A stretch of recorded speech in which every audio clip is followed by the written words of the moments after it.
Hello, everybody.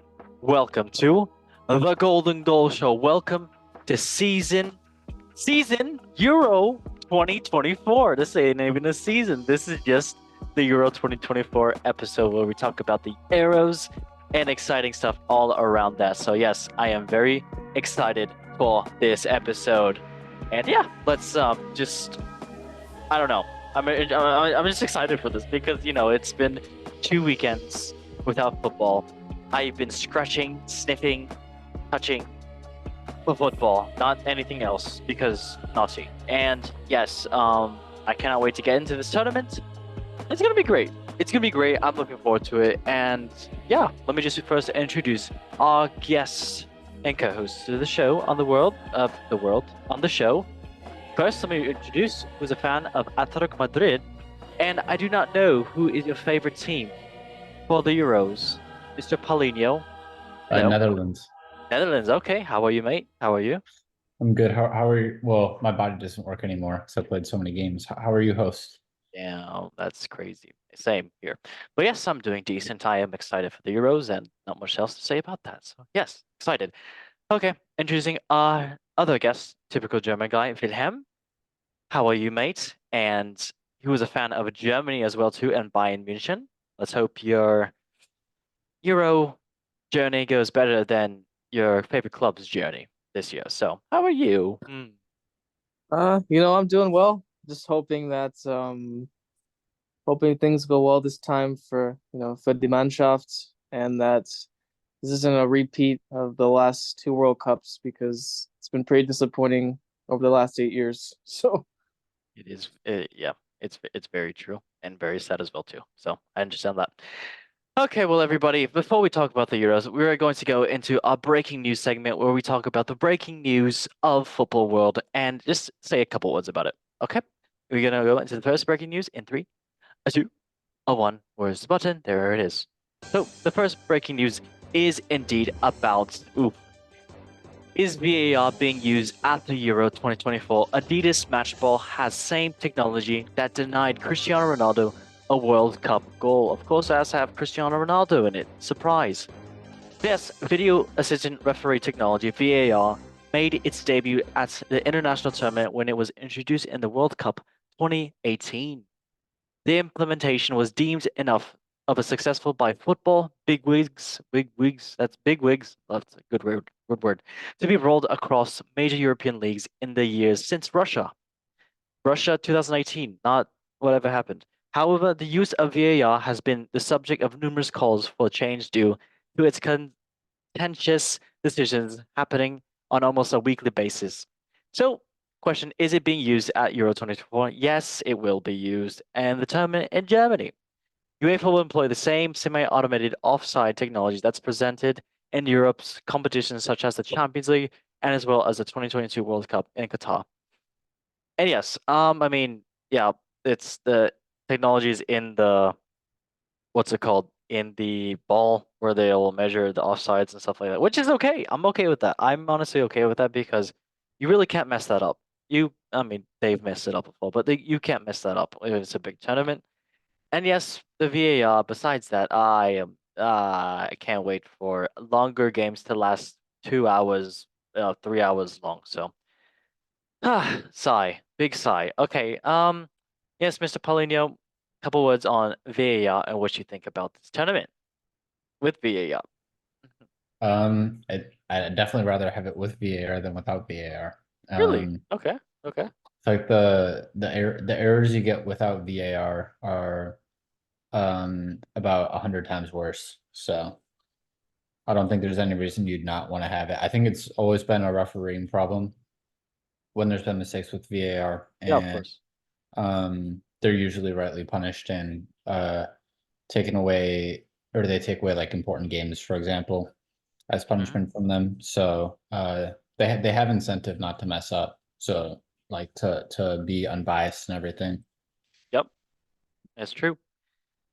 Um, and also, Wilhelm, what do you think about VAR and the tournaments? Do you think it's be good? Bad? Blah blah blah. so I I'm in full agreement that I think it's a good technology to use throughout the duration of the tournament. I think the only issue I've really had with it in the last few years and really since its inception is just there's so many inconsistencies. I feel like sometimes about how things are enforced and what referees are and are not supposed to call, and so because of that, I think a lot of times we see mistakes. It's more because of confusion between the VAR crew and the on-field officiating crew, and less to do with the VAR technology itself. Because, like Paul mentioned, I mean, it's corrected a number of egregious errors that may or may not have gone unrecognized had VAR not been instituted. So I think it's a good thing for the sport, and it Yeah. helps to minimize errors. But I have to say, I think the enforcement of VAR definitely has a way to go in terms of providing absolute consistency and making sure it's fair across the board for all teams. Fair enough. Fair enough. Yeah, I mean, I just VAR. The Premier League just makes it terrible, and it's tough to even look at it. Okay, moving on to the next news. Very lovely. We love this. So, next news is indeed about Everton. This is a nice little weird one. So, if you didn't already know, lifelong Everton fans worth 900 million table offered to buy a club worth hundreds of millions as more bids are made. So, Bill and Downing, who have combined network of around 900 million pounds, have submitted an offer into the hundreds of millions to take control of their boyhood club. They are being backed by American, goddammit, billionaire Michael Dell, founder of the computer giants Dell, who is thought to be worth around 78 billion pounds cheap. It is understood that the Dell's private investment firm, MSD Partners, will be providing financial support rather than being at the forefront of the bid. Bill and Downing have already loaned the Toffees 50 million pounds of their own money to help with cash flow issues. Oh my god. During their ill-fated takeover in attempts by 7-7 Partners. The duo have decided to step in to avert the threat of Everton being forced into administration and are committed to funding the completion of the new stadium built at Bromley Moor Dock. They believe the Premier League financial rules are now favoring fan-owned clubs because of PSR, profit and sustainability rules, restricts spending and encourages clubs to grow their revenue rather than rely on rich owners. This sounds so funny hearing from this news. But yes, a group of investors led by London-based business Vach Manoukian are also joining the race. They have made a 400 million pound bid for the Toffees as well. It means that Farhad Morshri has 3 bids already on the table. Earlier this month, Everton confirmed that the takeover led by 777 Partners had collapsed, and owner Morshri was tied into a period of exclusivity with the U.S. investment group until May 37th, and with the agreement coming to an end. There was also concerns of 777 Partners' inability to provide a long-term funding for Everton, which took over. Toffee fans will be hoping a takeover can complete as soon as possible ahead of the summer. So yeah, Premier League clubs are allowed to start trading from June 14th onwards, with the window closing on August 30th. Ah, lovely. More American owners. Cannot wait for that. Yeah. Okay. Wilhelm, 1 or 2 words about this Everton possible takeover by the American billionaires. Eh. I feel like any English club that has seen what happens when an American takes over and seen the results and how detrimental it's been to a number of clubs should take notice of of these trends. However, at the same time, I also feel as if clubs that are willingly overlooking that and subsequently going after American ownership are more than likely just doing it for profit at this point. Yep. Because I mean, realistically speaking, right? I mean, Chelsea's on-field displays have been atrocious, quite frankly, throughout most of the year until the very end, where they managed to salvage points and kind Like of the force manager. their way to Europe. Yeah, that too.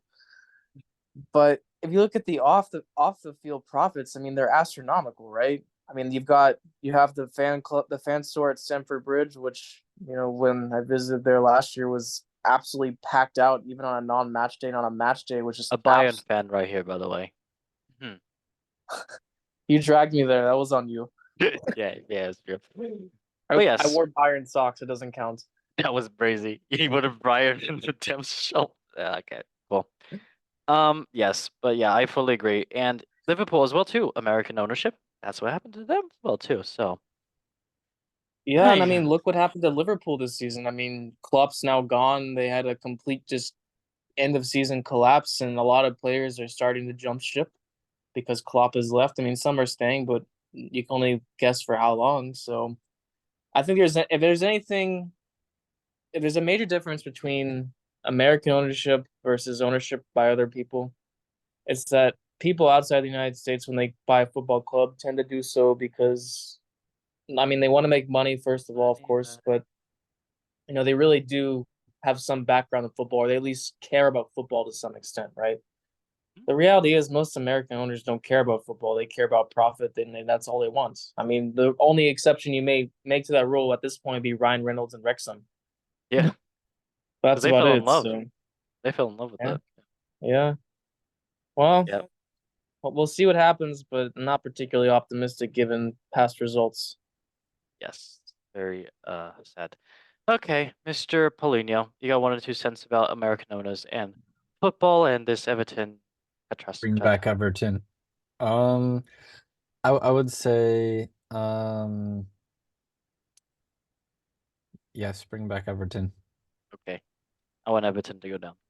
I was gonna say as long as they don't think that they can run the club, I think it's fine. Like you look at Liverpool, they hired really good people under them. And I think the opposite kind of happened with Chelsea.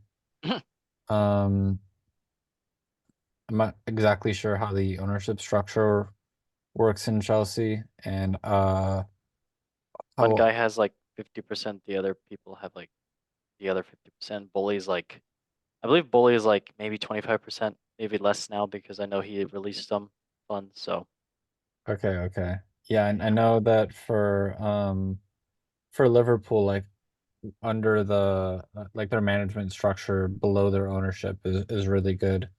So as long as they appoint good people there, then I don't think there's anything to worry about. I only hope so, because shaky. Okay, going on to the next news. So next news is indeed about Mr. Wilhelm's friend Thomas Tuchel. Yes, okay, he laughed. Thomas Tuchel meets with Sir Jim Ratcliffe as uncertainty still around Erik ten Hag's future at Manchester United. The Red Devils are currently reviewing Ten Hag's position as manager with no decision made. The Dutchman delivered the FA Cup by beating rivals Manchester City in the final, but cannot escape the poor Premier League season the club endured. United finished 8th, the lowest ever Premier League finish ever. Wow, okay. I didn't even know that. And set a series of unwanted records. Wow. And speculation has been nothing but mounting for Ten Hag to go regardless of the FA final result. And it's more than 2 weeks since the match, and there's no further clarity on whether he will go or where he stay. Ratcliffe, who spent 1 billion to buy 25% of United, is seemingly exploring all options. It's reported that Tuchel met with Radcliffe in Monaco on Tuesday, this past Tuesday, and the former Chelsea boss left Bayern Munich at the end of the season. Yeah. All right. You know what? It's interesting. Very, very interesting. Okay. Paulinho, 1 or 2 words about Mr. Thomas Tuchel and possible Manchester United going together forever. That would be interesting. I don't know. I don't know what to say about that, but it's bittersweet. Or I guess I can ask first Wilhelm, since you did have Thomas Tuchel first as your manager. What do you got to say about him and United? Not a lot of good things, to be honest, but I have to say this may be one of the most united things I've ever heard, at least in the last few years, where there's a club that struggled throughout the season to get results. They struggled with consistency. They struggled with formation and having an identity. And they're gonna go hire somebody who couldn't control the locker room at Bayern Munich and couldn't create an identity on or off the field that ultimately led to them having a trophyless season. So I'm not sure why you would want to employ a manager that just came from a club full of talent and managed to have them go trophyless, only to come to a club that has less talent and finished eighth. So I don't know what their thinking is. I mean, maybe Tuchel can do well to United because he's got experience and can command the presence of a less experienced locker room, but I don't know. I mean, he kind of worked the miracle with Chelsea, and he managed to drag PSG surprisingly to actually almost win something in Champions League. So, maybe Bayern just wasn't a good fit for him. We'll never really know other than what comes out of the media now. So it's an Very interesting true. move by it's an interesting move by United. I mean, I have to say though, they don't really have a plethora of options of people that are really going to want to go to the club right now. It's like they can grab a decent tier coach with a proven track record. I think it's a win for them, even if their decision is a little questionable. But Yep. I mean, It is very true. Okay, Mr.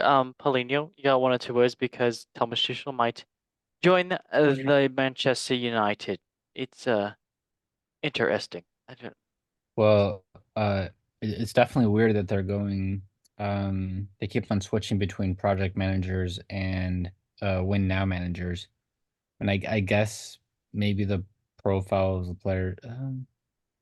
They have a lot of players that are win now, so I guess it makes sense. Like Marcus Rashford's definitely a win now player.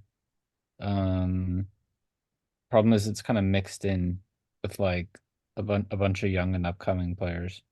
So I don't know. I would not really sure what they want. Yeah. I also But see here that Gareth Southgate and Graham Potter are also candidates. I mean, uh, I think Graham Potter would be good. He only had one bad spell, you know. yeah, it's true. He was really good up until then. Like it's just one bad season kind of like absolutely killed his stock. It is very sad. Um, Thank you, Chelsea. Let me see. I guess a lot of their midfield's pretty win now too. All they have is Kobe Minu coming through. Yeah, So yeah, and I think they're offloading a bunch of people as well too. So I guess it'll depend who they sell then, yeah. I don't yeah, think they're gonna sell anyone really young besides Greenwood. yeah, and also they're selling Jadon Sancho. They made the decision. Oh, So officially? Or yep, yep, oh 40 wow. mil. Okay. 40 mil to Jordan. I don't know Dortmund or just some other club who wants to buy him. So Oh, really that's his depends. price tag? Yep. Okay. I don't think they're Dortmund just but yeah, they're just putting their faith in Anthony, the yeah. fidget spinner. Yeah, they're like, get rid of Greenwood. Let's honestly let's get Anthony like new tattoos or something like that. Like let's upgrade him. Try to make him like Mudrick as much as possible. Yeah. I don't. I Okay. was about to say. I don't know about you guys. I still can't get over the video of him looking all angry, like he's gonna come into the game and change something. I can't get over it. He looked like the Joker in Dark Knight, man. He tried to change something. That's funny. Okay, well, speaking of clowns, on to the next news. I actually don't know what the next news, so this might be very tragic for what I have to say. Ha! Kind of, sure. So, yes, Robert McElhenney sends out a latest plea for Gareth Bale to join Wrexham FC and makes golf offer. The American even admitted the golf-loving Welsh football hero can get on the course as much as he wants, as long as he plays for the newly promoted League One side Wrexham FC. McElhenney, who owns Wrexham alongside fellow actor Ryan Reynolds, first made the ambitious plea to Gareth Bale to get him to the Racehorse Ground last year, following the club's long-awaited promotion to the National League. Having signed for former, okay, we already know about Wrexham and all this stuff, so he basically told but yes, unfortunately, McElhenney Bale turned him down, but it appears the Wrexham chief is not giving up easily. And he said this, I made a plea last year, and I'm going to tell Gareth that the offer's still on the table. We'll let you off for golf whenever you need to get off. Oh, As long as you come to training once or twice a week, we can figure out how to give you 10 minutes on the pitch. Ha! And the golf courses. Wales amongst the most beautiful countries in the world. Oh yeah, I forgot Wrexham is in Wales. Wow. Great, great, nice. Yeah, okay. And yeah, when asked last year, Bale said, "No, I don't think so. I think I was looking forward for a free round of golf with Rob. I'm sure we'll have a chat and joke, but I'm quite happy where I am. I'm spending a lot of time with my kids and wife, yada yada yada. I've lost so much over the years committed to football. I'm just enjoying family life and playing some golf. Keep trying, Rob." So yeah, that's funny. It's kind of funny little news. Yes. Uh Polino, you think Mr. Gareth Bale's gonna join the Wrexham FC or just keep golfing on the shores of Wales? Maybe he'll join their golf team if they have one. Honestly, can see it. I can definitely see it like that. Okay, Wilhelm, anything you want to say about Bale and Wrexham? So I saw something the other day that I thought was pretty funny, where it said that Gareth Bale was a golf player born into a football player's body. It's true. And I have to agree. I mean, he's a phenomenal player, but he just, even when he was at his peak, he just didn't have the mentality to stay at the top in football because he loved to golf too much. And I mean, I I don't think it's a good look for Wrexham to, if they want to be taken seriously as a club and not just as some, Hollywood project. celebrity slash reality TV show phenomenon, to be going after a player that clearly has no interest in playing with them and then offering him golfing privileges if he plays 10 minutes per match. I just don't think it's a good look for them. Like if they really want to be taken seriously That and sounds like work an their way MLS to team. Premier League. Well, right. I mean, well, it come. You know what? To tell you the truth, it almost comes off as like a real life Richmond FC. Except Richmond FC was a TV show, so they were bound to be successful in the end. But that's No, not how reality works for Wrexham. So Yep. That is true. Damn it, I miss Richard FC in my FIFA 24. They're not there. It's okay. Oh, okay. But yes, Bale, great. Is he going to Wrexham? No. Great. Next news. Next news is indeed about Ah. Manchester United star Luke Shaw explains who is to blame for his injury problems ahead of Euro 2024. The left back stated just 12 games in the Premier League this term is therefore facing a race against the time to be fit to feature for England at Euro 2024. Having injured his hamstring against Aston Villa on February 11th, Shaw then featured a week later against Luton, a match that would prove to be his final outing of the season after suffering a reoccurrence of the problem. His injury has been sort of a huge frustration for Shaw and Manchester United fans. Something that defender admits is partially his own fault. He said, "I felt something against Aston Villa in February and came on at halftime. It's kind of everyone's fault, partially my fault, partially the medical staff, and I think everyone would admit that. I didn't train the whole week. The scan came back and there wasn't too much there, but I didn't train all week, then trained the day before the game. If the manager asks me to play, I'm never going to say no. I shouldn't have played." Shaw added, "We all want to play football. My season has been so frustrating, injury after injury. Maybe at times, especially my first hamstring, could have been more avoidable. That wasn't the case. Things happen. It just goes to move on from that. The biggest thing for me now is putting my full focus on getting back fit and helping England win the Euros." So, yeah, I think he is a part of the squad, even though he's injured. So, I mean, that just tells you how bad the left back crisis right now is for England. So, they have plenty of right backs. They got Kyle Walker, Alexander Arnold. Who else do they have? We'll talk about it in a little bit. But yes, great. And shocking, Manchester United has injury problems there. It's almost like the ground hasn't been updated in the past century. Okay, Mr. Wilhelm, anything you want to say about Manchester United's medical squad and yes, Luke Shaw getting hurt?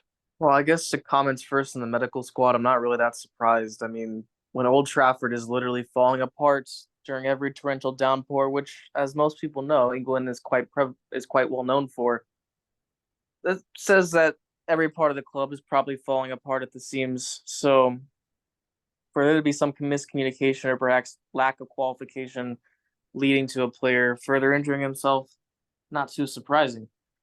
Yep. When it comes to Luke Shaw, however, I feel like at some point as a player, when you've had as many injuries and had so much time off as he has, I mean, don't get me wrong, he's a class act. You know, when he played in the Euro final, if I remember correctly, against Italy, you know, he had that stunning goal to open the deadlock for England and everything. And he's had some good moments as a United player, but you know, at some point he needs to look in the mirror and say, "Am I fit enough? Am I able to play football anymore without constantly being on the injury reserve?" And I think with Luke Shaw at this point, it's safe to say that he's probably never going to be back to full fitness. And I would wager that, given his current condition, he might only have 1 to 2 seasons, or maybe even less, depending on his injury problems of professional football left at this point. I would think Yeah. because he just can't stay fit. It's kind of like the issue that Bayern's been having with Coleman and Gnabry lately.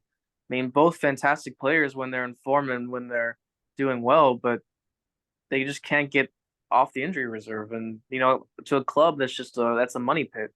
And with the way Ratcliffe has been running things, it wouldn't surprise me if he took him in the office one day and said, "Hey, I'm sorry, we have to let you go.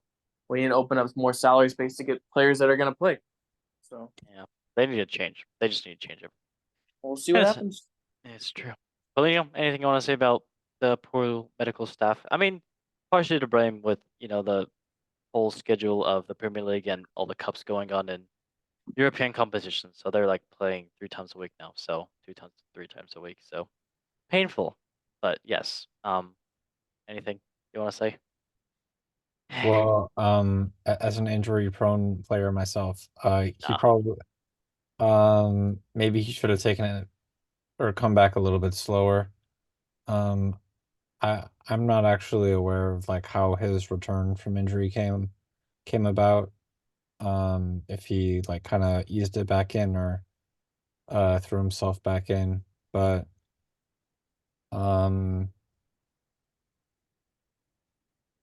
yeah, I mean, he probably just wanted to get back out there and get back up to speed as quick as possible. So I kind of understand it, but with a big tournament like the Euros coming up, although I guess you have big tournaments after every other season, um, you probably want to get up to speed, build up form, and um, maybe with the Euros coming up, he would have wanted to kind of tone it down and kind of come back a little bit more slowly and be more careful. I can only hope so. I can really hope so. But injuries happen, especially too much these days. Okay, well, on to the last news. Last news is indeed about England winning they won Soccer Aid. So that's kind of really. Yes, England win the first Soccer Aid in its 6 attempts in 9-goal thriller. 2 second-half goals from an inspired substitute podcaster and entrepreneur Stephen Bartlett, as well as strikes from Jermaine Defoe and Theo Walcott, helped England to the triumph at Stamford Bridge. And if you didn't already know, there was a Soccer Aid match for charity versus World 11 and England. Well, basically, it's a bunch of other people from. Yeah, so let me see if they have the squad or if it shows anything. But yes, the coach for World 11 was Mauricio Pochettino, which is completely funny, and because he was just at Chelsea, got fired, but now he's back. Oh, but yeah, yes, and the coach at England is Frank Lampard. So yes, 2 former shocking managers at Chelsea. So yeah. But yes, World 11 had great people like Eden Hazard, who scored a nice free kick alongside Alexander De Piero. And also, yes, Theo Baker. Theo Baker. What was he actually there too? Yeah. Oh wow. I know Mini Minter was there, but he didn't do Yeah, it. neither of them played that much. Yeah, that kind of sucks. Tommy Fury played? What the hell? I don't know if he played this year. I thought I heard something about him playing last year. I don't know. Okay, maybe last year, but yeah. Yeah, it was an interesting game. I don't really want to talk about it because it is so great. But yeah, cool. Oh yeah, Billy Wingrove scored as well too. Why is Yeah. there a man with a jetpack that brought the ball? I That's saw the highlights. He scored a penalty, I'm pretty sure. Really wouldn't- Oh yeah, you're right. You did. You did. Yeah, Pilly. Yes, F2. Shout out. Okay, well, Swazes, Tekkas, anything everybody want to say about this? Yeah, I don't know. Justice from any mentor. Yes, agreed. Love that. Okay. Oh, by the way, I know this is not related to the show. Did you finish watching the Inside? I did not, so don't spoil anything. I didn't. Okay, cool. Justice from Minister. Yes, I agree. Minister. Okay, well, that was the the breaking news, and now we can go on to something that is amazing and spectacular, which is indeed, if I can press the button, and if it will let me press the button. Will it not let me press the button? I'm waiting. Okay, there we go. Oh, boom. Let us get into the Euros 2024. I am so excited for this one. And yes, it is being hosted in Germany with lovely long places where they're playing in Munich, Dortmund, Berlin, Cologne, and other German cities. So first, let me tell you about the team. Group A, Germany, Scotland, Hungary, Switzerland. I'm pretty hungry for this tournament if you get me. Spain, Group B, Spain, Croatia, Italy, Albania. I'll ban you if you don't like this tournament. Get it, Albania. Crazy. Group C, Slovenia, Denmark, Serbia, England. I don't have anything funny for this one. Great. Group D, Poland, Netherlands, Austria, France. I bet you okay. Group E, Belgium, Slovakia, Romania, and Ukraine.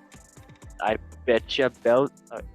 Group F, Turkey, Georgia, I don't know how to pronounce the name. It's Georgia, I think so. Portugal, and Czechia, Czech Republic. I bet you check out this tournament. Haha, great one. But yes, I think we talked about this, but we will just quickly say who's our favorites, who's our dark horse, and I will start with myself. My favorites to win is France. My dark horses is of course Romania. Have to go with them. Paulinho, mate, can you say your favorite team, which you did mention, and your dark horse for the tournament? Well, my favorite team is the Netherlands, but I think France is gonna win. So my favorites is France.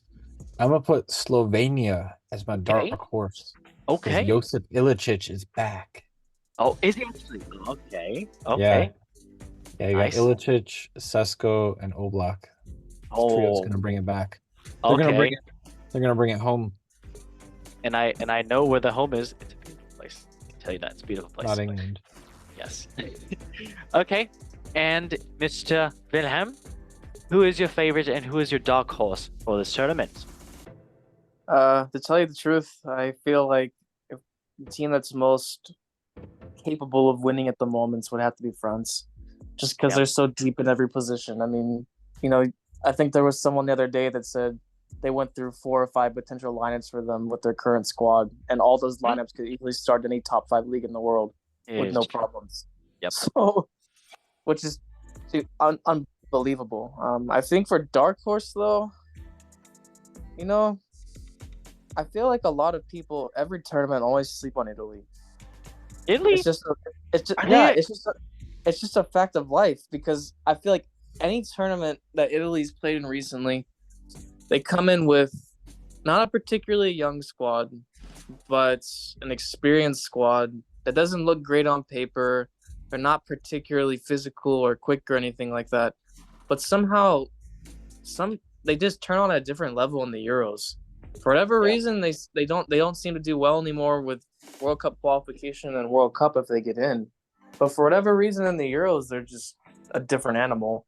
So I could see them going far in the tournament, if not winning. Okay. Oh, that's true. That's pretty good. I never knew Italy would be a dark horse at any tournament, but that's I can't believe they didn't bring in Locatelli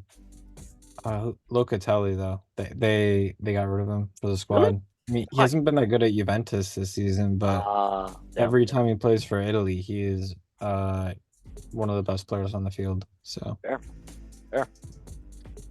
Okay.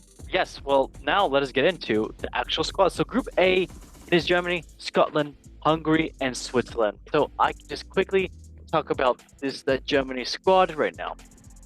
And the fixtures are first Scotland, Hungary, Switzerland, and yeah, that's in that order. But goalkeepers, Oliver Baumann from Hoffenheim, Manuel Neuer from Bayern Munich, Ter Stegen from Barcelona.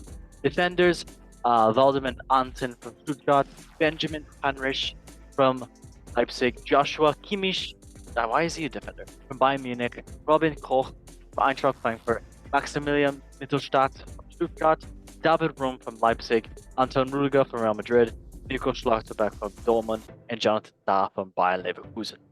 Midfielders, Robin Andrich from Bayern Leverkusen, Chris Buchler from Stuttgart, Pascal Gross from Brighton, and Hove Albion did recently scored a goal. Gundogan from Barcelona, Toni Kroos from Real Madrid, Musiala from Bayern Munich, Alexander Pavlovic from Bayern Munich, Leo Sané from Bayern Munich, Florian Wirtz from Bayern Leverkusen.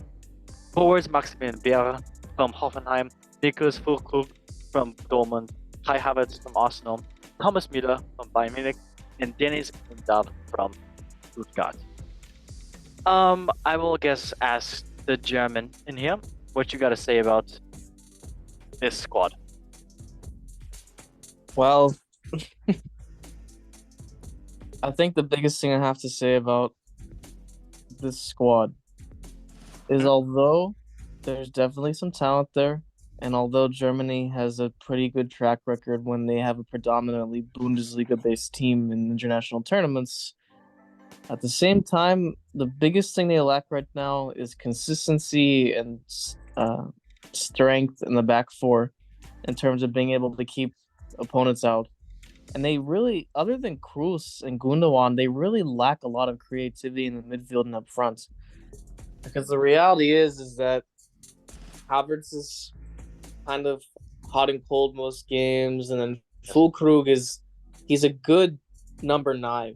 He's a good out and out striker, but he doesn't really offer much otherwise. Like, he's not good at link up play. He's just a big guy who's good at getting the balls in the air and everything else.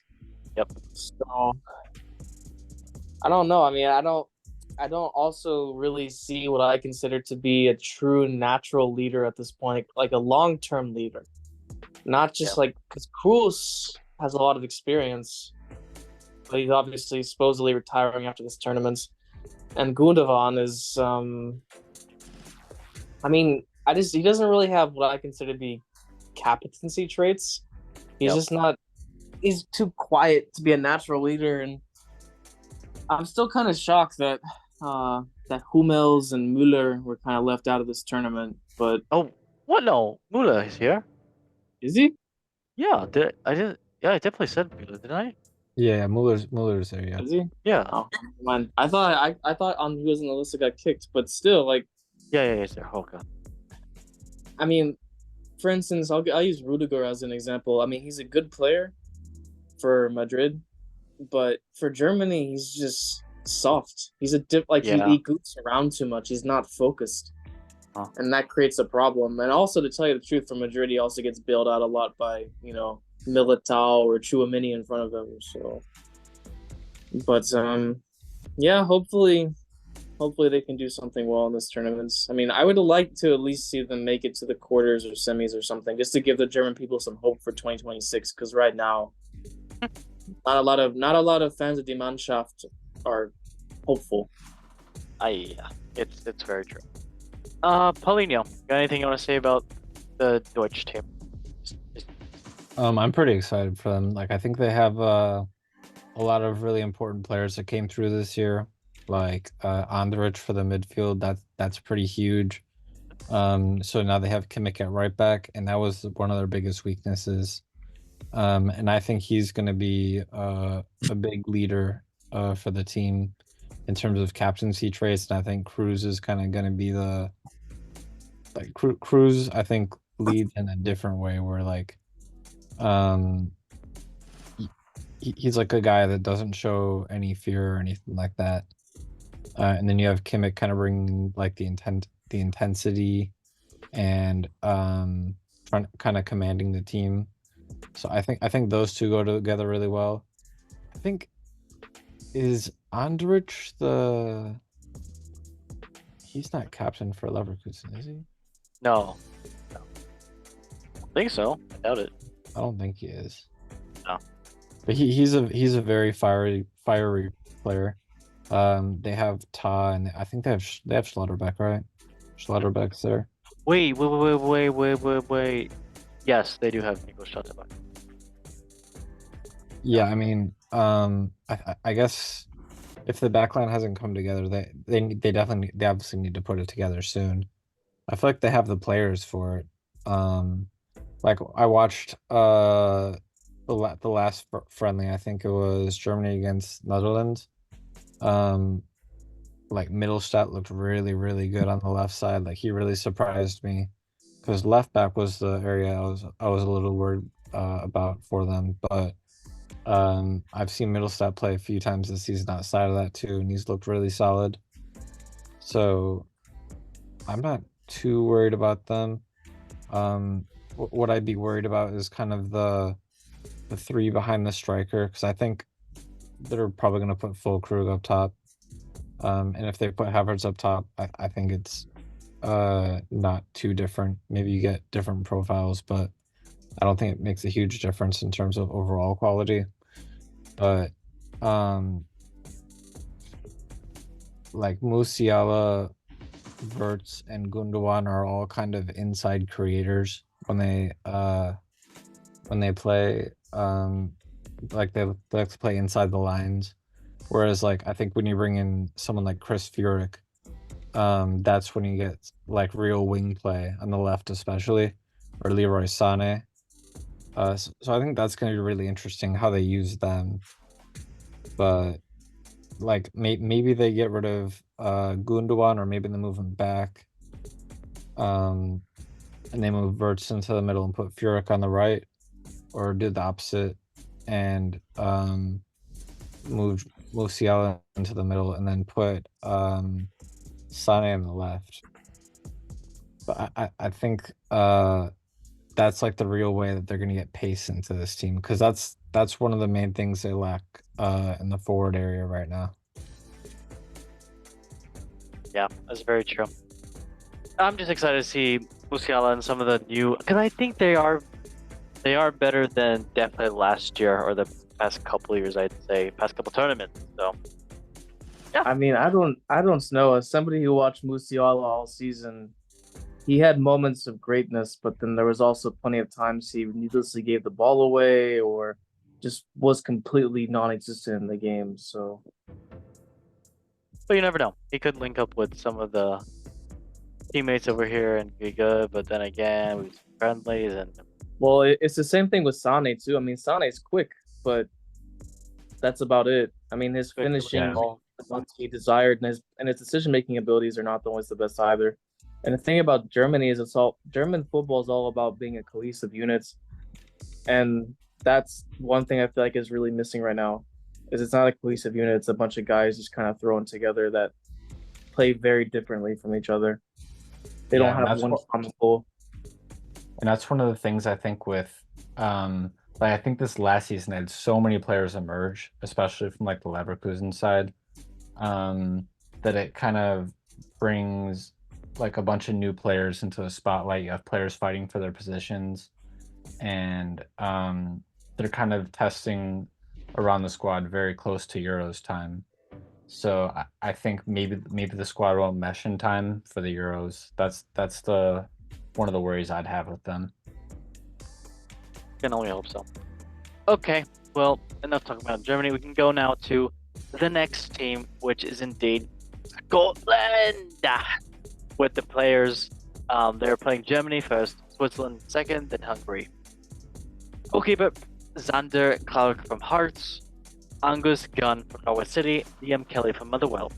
Defenders Liam Cooper of Leeds United, Grant Hanley from Norwich, Jack Hendry from Al Ettifaq, and Ross McCrory from Bristol City, Scott McKenna from Copenhagen, Ryan Potius from Watford, Anthony Ralston from Celtic, Andy Robertson from Liverpool, Greg Taylor from Celtic, Kieran Tierney from Real Sociedad, Onto the midfielders, Stuart Armstrong from Southampton, Graham Christie from AFC Bournemouth, Billy Gilmore from Brentford, and Hull Albion, Ryan Jack from Rangers, Kenny McLean from Norwich, and then, who is this lad? Mr. John McGinn. I wish I had the song from Aston Villa, but yes, Paulino, you really do like John McGinn. And then Callum McGregor from Celtic, Scott McTominay from Manchester United. Onto the forwards, Jay Adams from Southampton, great player. Tommy Conway from Bristol City, James Forrest from Celtic, Laurent Shanlank from Hearts, and Lewis Morgan from New York Red Bulls. Oh god, they got it. Okay, I mean, we're not going to go in depth too much about this, but I mean, big names, as we know. There is indeed Ian Cooper, Leeds United. There is Andy Robertson from Liverpool, Kieran Tierney, Real Sociedad, Jude Armstrong, definitely from Southampton, did great. Billy Gilmore, Brighton. John McGinn, of course, Aston Villa, shithousery of the century, such a great player. I don't know, but then Scott McTominay from Manchester United, forward Jay Adams is actually a great player as well too. So, gonna be interesting. Anybody you want to say anything about the Scotland team? Yeah, I don't know. I mean, I haven't watched them too much. I've seen Yeah. a couple friendlies here and there, but I mean, they definitely have some quality. I mean, they've got players that are good enough to be in the Premier League, so it's got to count for something. Yeah. But do they have the end game and the ability to make it through a tournament? I guess we'll have to see. I mean, Yeah. teams have surprised us in the past. I mean, if you really think about it, I mean, probably one of the more recent examples back in the day, you have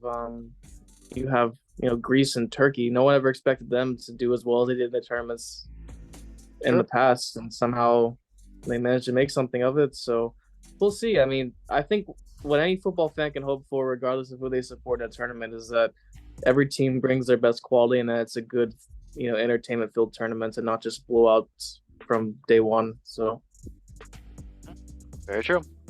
And I'm sure there's gonna be a lot of, same thing for a lot of these countries. Pauline, you got anything you want to say about your hero John McGinn or anything Scotland? We're no Argentina. But I don't remember the rest of it. You But gonna look it up? I'll look it up right now. I'll look up the lyrics. I got. They've got McSauce though. Huh? Scott McSauce, What? McTominay. Oh, great. Love that. I'll say I swear he went off in qualifying, right? Euros qualifying. I heard he hit something like 7. All right, you guys want to hear it? Yes, Okay, please. let me pause it. Sorry, that was a part.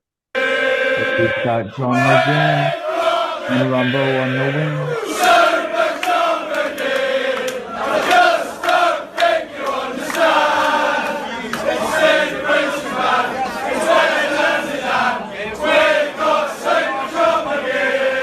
I don't think that's the one we want. No? Yeah, I don't Okay. think so. I'm trying to find it. Where is it? If you go on TikTok, the first thing I scroll, whenever I scroll down 1 or 2, I keep on getting the Scotland one. So Hey, play it. Play it to the viewers. Let's hear it. might get copyrighted. I don't care. TikTok. Let me. I'm trying to find as well too. Most recent song. Oh, here it is. Oh, First thing I pulled up. Yeah? On the wing. All right. That's Huh? enough. what? That's enough. I didn't hear anything, but okay. Oh, Scott McGinn. It's fine. Yes, it's a great one. Everybody look it up if you don't know. yeah. It's It's the second best one since Will Griggs on Fire. oh my gosh, yes.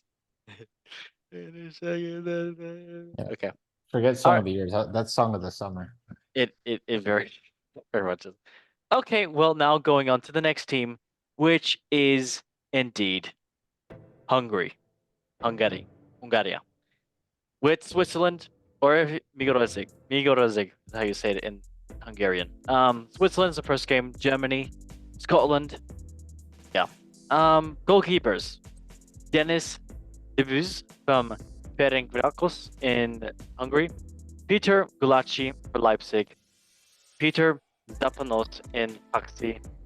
Defenders: Wotan Bago from Parma, Edri Vodka from Bernevers, Martin Dadri from Hertha Berlin, Atlia Piola from Fervar, Adam Lang from Omnia Nicosia, Willy Orban from Leipzig, Atlia Shazia from Freiburg.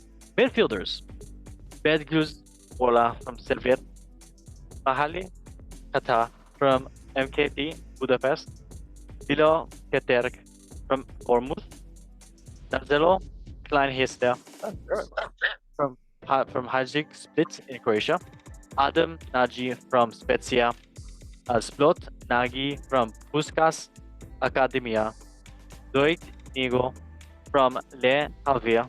Hey, I like seeing their name, Le Havre, in France. Adras Shafar from Union Berlin, Callum Styles, oh, Harry Styles' brother, Sunderland. Forward: Martin Adam from Uslan Hyundai in Japan. Nice. Kevin Slobot from Budapestia, Daniel Gazad from Philadelphia Union, MLS. Christopher Horvat from Kisdek De, Roland Salai from Freiburg, Dominic Szoboszlai from Liverpool, and Barnabas Varga from Fenerbahce. There's a bunch of players here, as we know, from the Hungarian country. Others from mixed. That's kind of a lot of these countries. But yes, I mean, really, I see the Leipzig players here that are decent. I see some ones from Serie A, Bundesliga, especially, you know, Peter Galassi from Leipzig, and yeah, I mean, not much I really gotta say. Like they put up a good fight, at least. That's all I gotta say. And their fans are always there for a good fight. But yeah, anybody want to say anything about this Hungarian side? I mean, Will, you can go ahead and say the same story about this one. You know, they could fight, but the end game, you don't know how. I was gonna say their end game, and hopefully they behave themselves at the tournament this time. Oh yes, yes, the racism. Because that's the thing. I mean, Hungary definitely over the years and of course recently has produced some talents, but nothing would be more of a letdown than for their team to actually play well in the tournament only to get kicked out because their fans can't control themselves. Yeah, yeah, yeah. But yeah, we won't talk about that. We hope they do better. Tony, you got anything you want to say? Actually, I can just ask you guys, who do you think is gonna be their best player of the tournament? Soboslai. Roland Szoboszlai. Salai. What do you say? Salai. Huh? They're attacking midfielder that plays for Freiburg. Oh, Roland Sly. Yeah, I really Okay. like him. Okay, I like that. Nice, good shout. Oh, okay, and last but not least, last group of Switzerland, group of Group A is indeed Switzerland, who play Hungary first, Scotland second, and Germany third. Goalkeepers are Jan Sommer from Internazionale. Hey, got that, Mr. What's his name? I can't think of it. Inter Milan. Jovan Volvo from Lorient. Gregor Kobel from Borussia Dortmund. They have such a good goalkeeper. Defenders are Ricardo Rodriguez from Torino, Fabian Schär from Newcastle United, Manuel Akanji from Manchester City, Nico Elvedi from Bayern Mönchengladbach, Borussia Mönchengladbach, RC Bayern, Silvan Widmer from Mainz, Cedric Zeiser from Wolfsburg, Leonidas Sergu from Stuttgart. Midfielders are Granit Xhaka from Bayern Leverkusen, Shaqiri from Chicago Fire FC, Remo from Friuli in Bologna, Denis Zakaria from Monaco, Mikel Abshir from Bologna, Fabian Reider from Stade Rennes in France, Aldon Joshre from FC Luzern, and Vincent Thiriot from Toulouse. Their forwards are Bill Imbolo from Monaco, dangerous, Steven Zuba from Athens, Ruben Vargas from FC Augsburg, Renato Steffen from FC Lugano, Noah Okafor from AC Milan, Deki Amdouni from Burnley, Dan Ndoye from Bologna, and last but not least, Quadio Dua from Ludogorets. Razir. I mean, they only have like one player from their actual Switzerland league, which is Alden Jashrai from Lutheran. That's wow. Okay, crazy. Yes, I honestly have more faith for Switzerland, and I think last Euros they cooked up and kicked out France of the Euro. I remember watching that in the back of the car. Very sad, but yes, that was great. So, yeah. Anything you guys want to say about this? I guess I could just do like a short one and just ask who do you think is gonna be the best player of their team? And I will ask Mr. Paulinho. I'll ask you first. Oh, okay. I mean, their midfield was both their midfielders were crazy good this year. They had Xhaka and then Freuler, who played for Bologna, Yep. and he was really good for them. I'm still just gonna go Sommer. Sommer's always good in the. There. I mean, it's a shame their two best players are goalkeepers, but I know Kobel too. yeah, and Kobel's not gonna play because Sommer's so good. Very sad. Okay. Mr. Wilhelm, what do you guys say? Who do you think is gonna be the star performer for their team? So I think that Shaka is going to play a pivotal role in holding that line between the strikers and then the back four together. But I have to agree with Paulinho on this one. That's more than likely Zomar is probably going to be their standout player, just simply because, I mean, if you look at their defense, I mean, other than maybe Cher and Akanji, I could see where there could be some problems. And even to tell you the truth, at this point in Akanji's career, I feel like Pep has sort of messed with his head a bit too much. He no longer knows how to defend. He thinks he's a midfielder. So that could definitely present a problem. Indeed. I could see it. Okay, but my last question for you, since we did go over Group A, what is your predictions for the table looking? I will let. This is Wilhelm. What is your prediction for the table? How's it looking? Honestly, I'm gonna say that Switzerland will probably win the group. Oh, I think okay. I think Germany will take second. I think Hungary will take third, and I think that Scotland's gonna probably sit dead last. Scotland forever. Okay, wow, great. Paulinho, what about you? What do you think for Group A? Do you want to go first? Me? Yeah. Okay, yeah, I'm gonna think Germany's gonna be first. I'm gonna think Switzerland's gonna be second. I'm gonna think Hungary's gonna be third, and Scotland's gonna be last. Yep. Okay, there we go. I wanted to I'm gonna be different from all of you. I'm gonna say Germany, put Hungary second. I'm gonna put Switzerland third and Scotland last. Damn, we have no faith in the Scots. We are sorry about that, guys. Okay, well, yeah, I mean, we're all pretty close with having Germany up and Switzerland towards the top, so fair. Okay, moving on to now Group B, which is indeed Spain, Croatia, Italy, and Albania. And yeah, interesting, very interesting. All I gotta say about them. Very tough group. Okay, so Spain first. They're playing Croatia first, Italy second, and Albania. Goalkeepers are Unai Simon from Athletic Club, Alex Romero from Athletic Sociedad, and David Raya from Arsenal. Wow, downgrade of keepers to the past.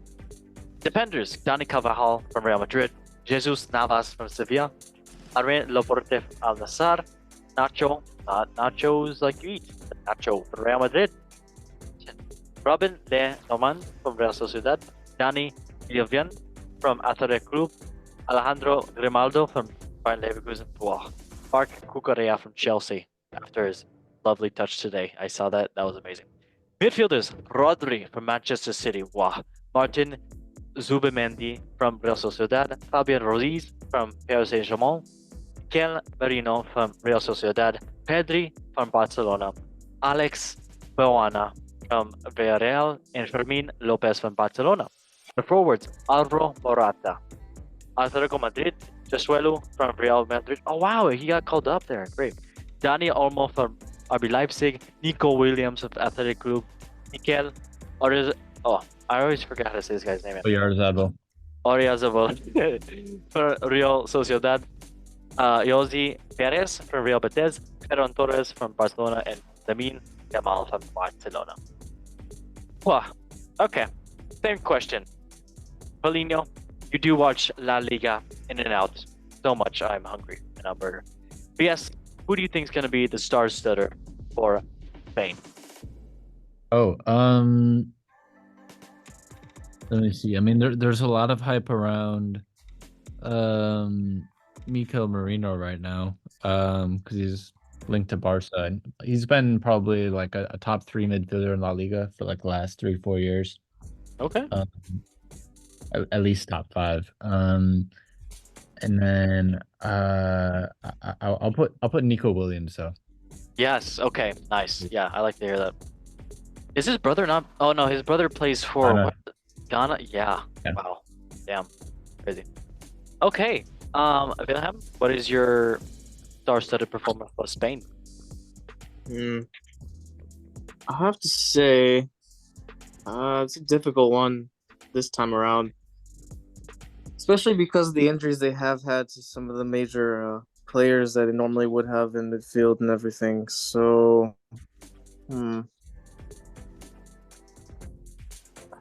surprisingly, I feel like I could maybe see either Nico Williams or Yamal having a standout tournaments. Fair. I mean, Yamal is Hoslu proven. Hoslu is a good player to come off your bench, but he's not going to provide what I consider to be that integral spark. And I don't feel like Pedri's played enough top flight football this season to be at his best. Fair. So I think he did score 2 in the friendly today, but Yeah. Who do they play? it was Northern Ireland though. So Oh, wow. and they weren't playing all their starters. They like mixed them in. I mean, fair, but still, confidence.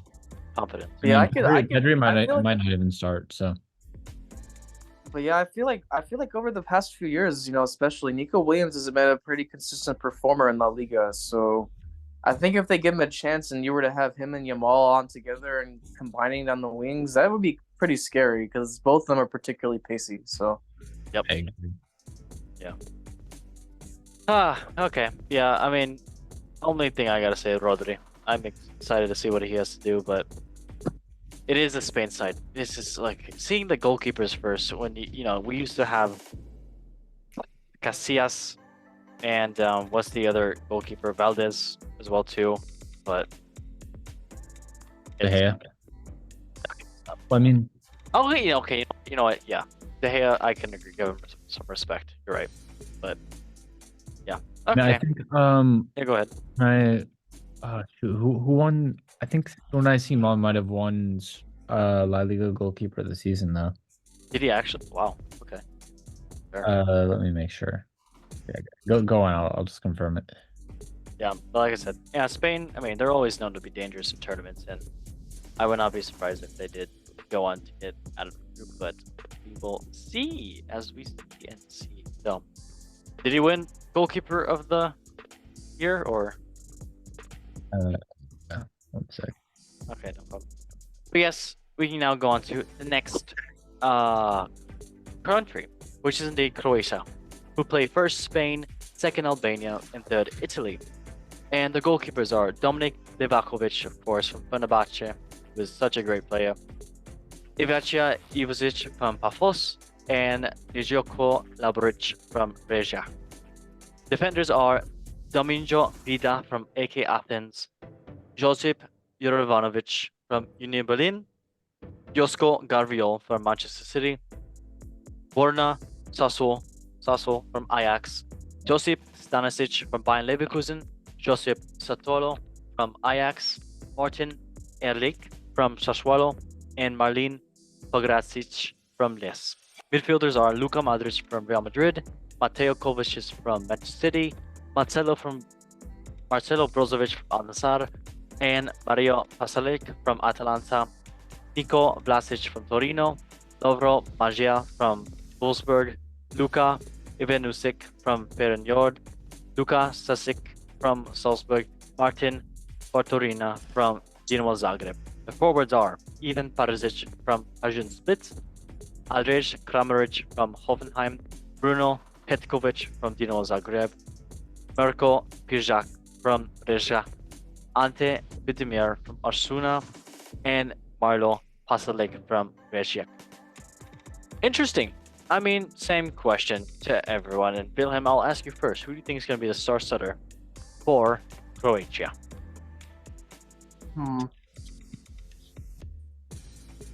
They always seem to Yeah, get I through. mean, I don't really. I mean, there's definitely some standout players I feel like in this squad compared to previous years, where it may have been a little more balanced. But I think if there was a player that was gonna have a standout tournament and really show his quality, I'm gonna go with Stanisic. Honestly, Okay. Fair. Fair. well, the thing about Stanisic, and that's one thing that really has pissed off a lot of Bayern fans, is the fact that he is a quality player. He's proven it time and time again when he does play. But for whatever reason, nobody wants to keep him, and then he goes to Bayer Leverkusen and plays like a monster the whole season. So I could definitely see him continuing that form because I look at Modric, I look at Kovacic, I look at Perisic, and they're great players in their own right, but they're all getting older or slowing down a little bit. So Fair. I'm gonna give it to Stanisic. Okay. Nice. Okay, Paulinho. Well, who's your star setter? I mean, I think for a breakout player, you might see Lovro Meyer's been good for like the last few years for Leo and Wolfsburg, but I think people might actually start to notice him after this tournament. He scored 2 Really? goals, I think, in the who did they play? Oh, they had a friendly against North Macedonia. He scored 2, but The ones that kicked out Italy. Lovely. yeah. And then I think in terms of a profile, they don't have.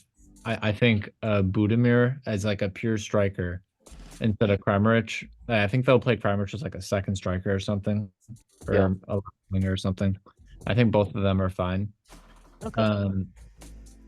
But now they have like a pure number 9, Budimir, and he's a good, not great striker. Like he's always like putting up good numbers in the Liga, not great, but So you're basically like saying he's like the I think Croatian he's a good goal scorer. Giroud. Pretty much, yeah. Well, Fair. he's like kind of. I think he can be like their Mandzukic replacement, pretty much. Oh, But- okay. But it's pretty similar too. Like he's a big target man. Okay. Nice. Yeah, He's Yeah, gonna take Petkovic's spot. So rest in peace. Not really. But yeah, I mean, they always get far in tournaments, and hopefully to see them get far in this one because this is a dangerous group. So, moving on to Italia, who is playing Albania first, Spain second, and Croatia third. Goalkeepers: Gianluigi Donnarumma, pair from Paris Saint-Germain, Alex Meret from Napoli, and Guglielmo Baccario from Hotspur Tottenham. Defenders are Alessandro Bastoni from Internazionale Milano, Inter Milano, Raul Bellanova from Torino, Alessandro Bogherino from Torino, Riccardo Calafiori from Bologna, Andrea Cambiasso from Juventus, Matteo Darmian from Inter Milano, Giovanni De Lorenzo from Napoli, Federico Di Marco from Internazionale Milano, Federico Gatti from Juventus, and Gianluca Mancini, AC Roma, who I did put in my team of the year. That was weird. Midfielders are Nico Barella from Inter Milano, Brian Cristante from AC Roma, Nicolo Fagioli from Juventus, Michel Foraruncio from Hesa Verona, David Fratesi from Inter Milano, Jorginho from Arsenal, Lorenzo Pellegrini from AC Roma. Then the forwards, Federico Chiesa, Juventus, Steven El Shaarawy from AC Roma. He is still going there with the hair, and we love it. Giacomo Raspadori from Napoli, Matteo Retegui from Genoa, and Gianluca Scamacca from Atalanta. And last but not least, Matteo D'Angedini from Lazio. I mean, damn, it's a team. This is an Italian team, and I mean, they're missing Balotelli, but you know, it is what it is. So So where's Chris Pratt when you need him? Chris Pratt, I should have, you know what? You never know. They'll make an appearance. But yes, who do you think? I will ask Polino you first. Who do you think's your star stutter for this Inter Milan squad? There's a lot of Inter Milan players, but who do you think? Scamacca's been really hot, but I don't think he'll. I think he'll have like an average tournament. I think. I've heard. I think it's going to be a defender or a keeper. Like I've heard a lot about Buongiorno Buongiorno. Hey, how are you, mate? at center back. I don't know if he'll actually start, but Wait, no, wait. Is that guy's actually his name? Wait, what'd you say? Buongiorno? yeah. Where? Oh, you're Um, right. Wait, is that actually how you say his name? Buongiorno? Pretty sure that's how you say it. Yeah, That is, that's funny. There's this Juventus guy on TikTok. He talks about Cambiaso a lot. Is that actually his son? True? Is it? Cambiaso, the legend from Italy. I don't know actually. Wonder if he was.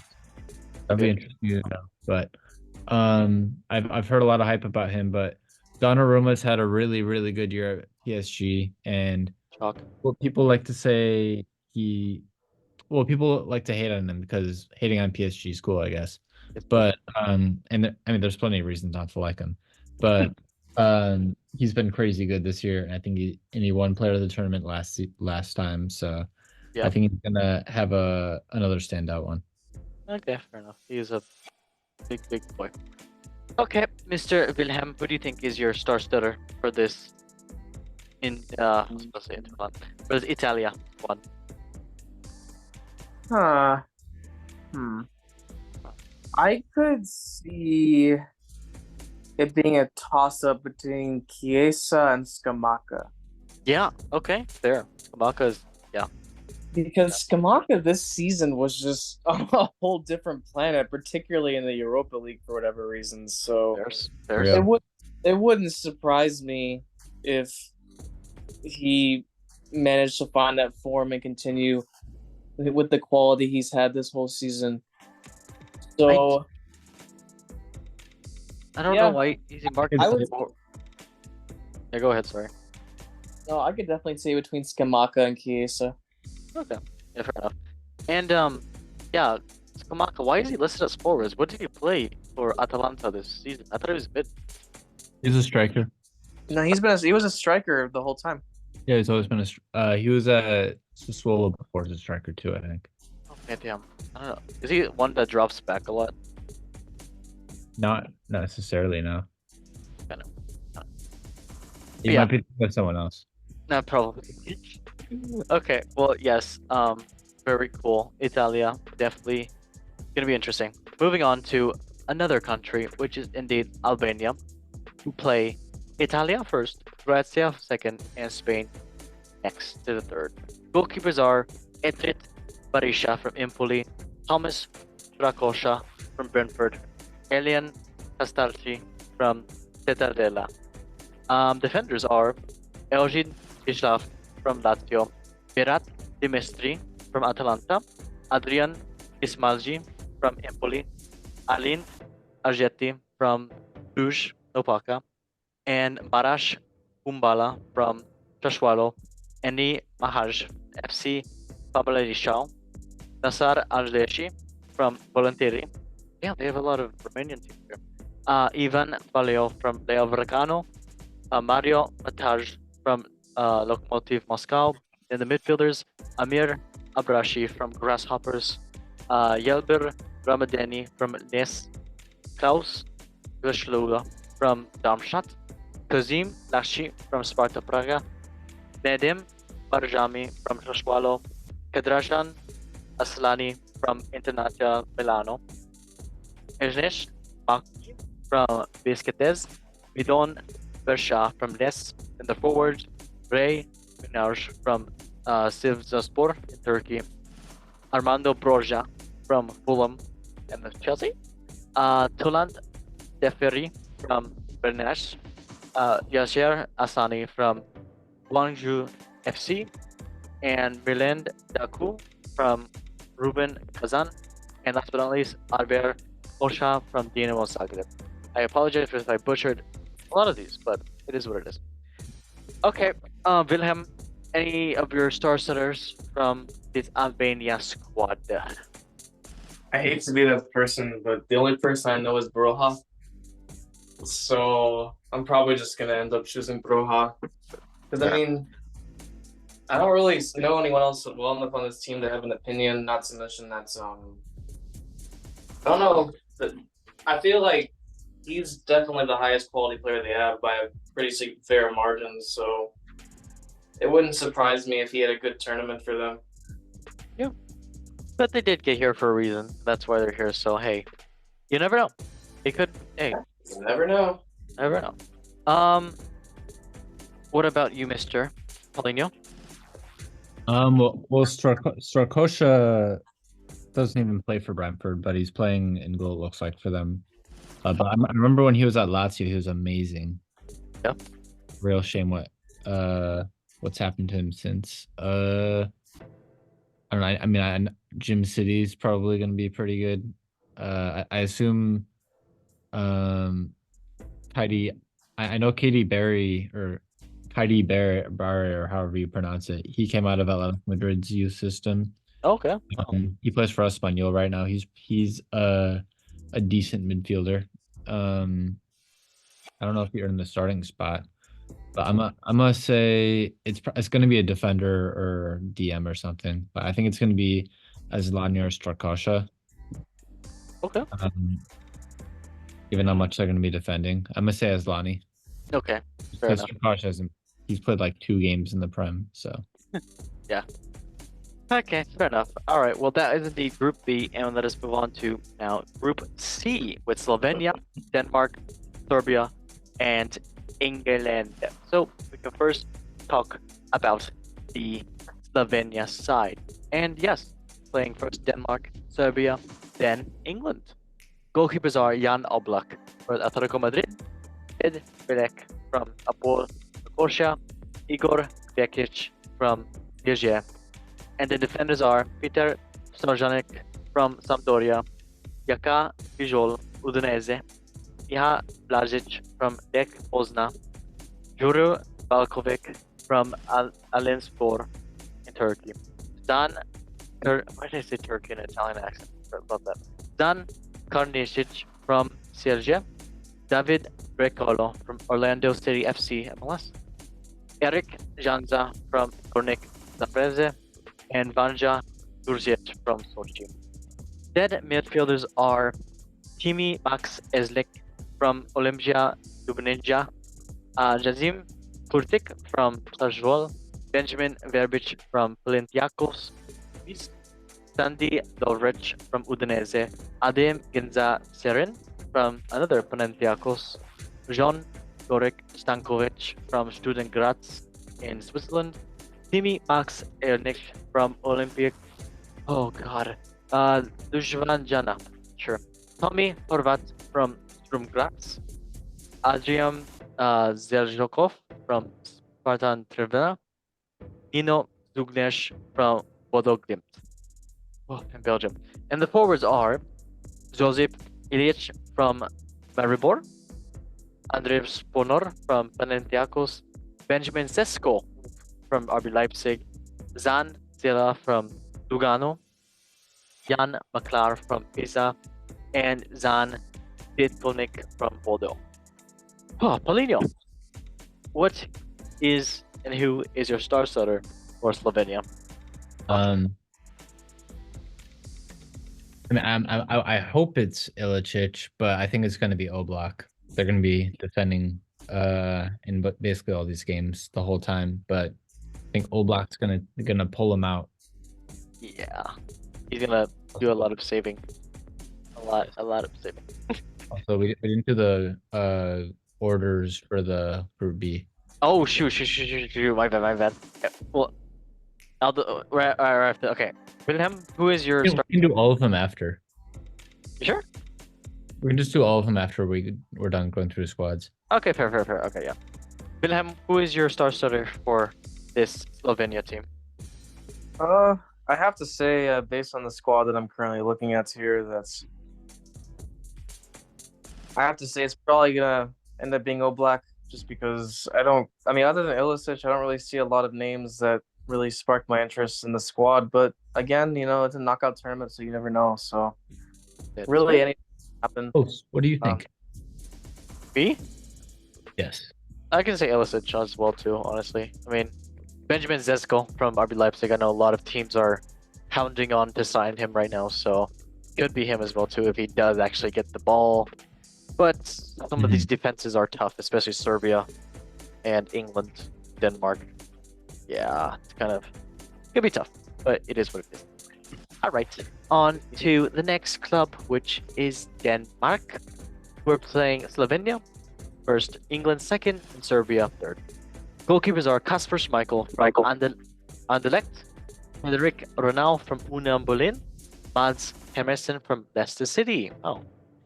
Defenders are Andres Christensen for Barcelona, Simon Kjær from AC Milano, Joachim Andersen from Crystal Palace, what a player, Yannick Vestergaard from Leicester City, Victor Nelson from Galatasaray, Alexander Bach from Benfica, Joachim Malia from Wolfsburg, Rasmus Christensen from AC Roma, and Victor Christensen from Bologna.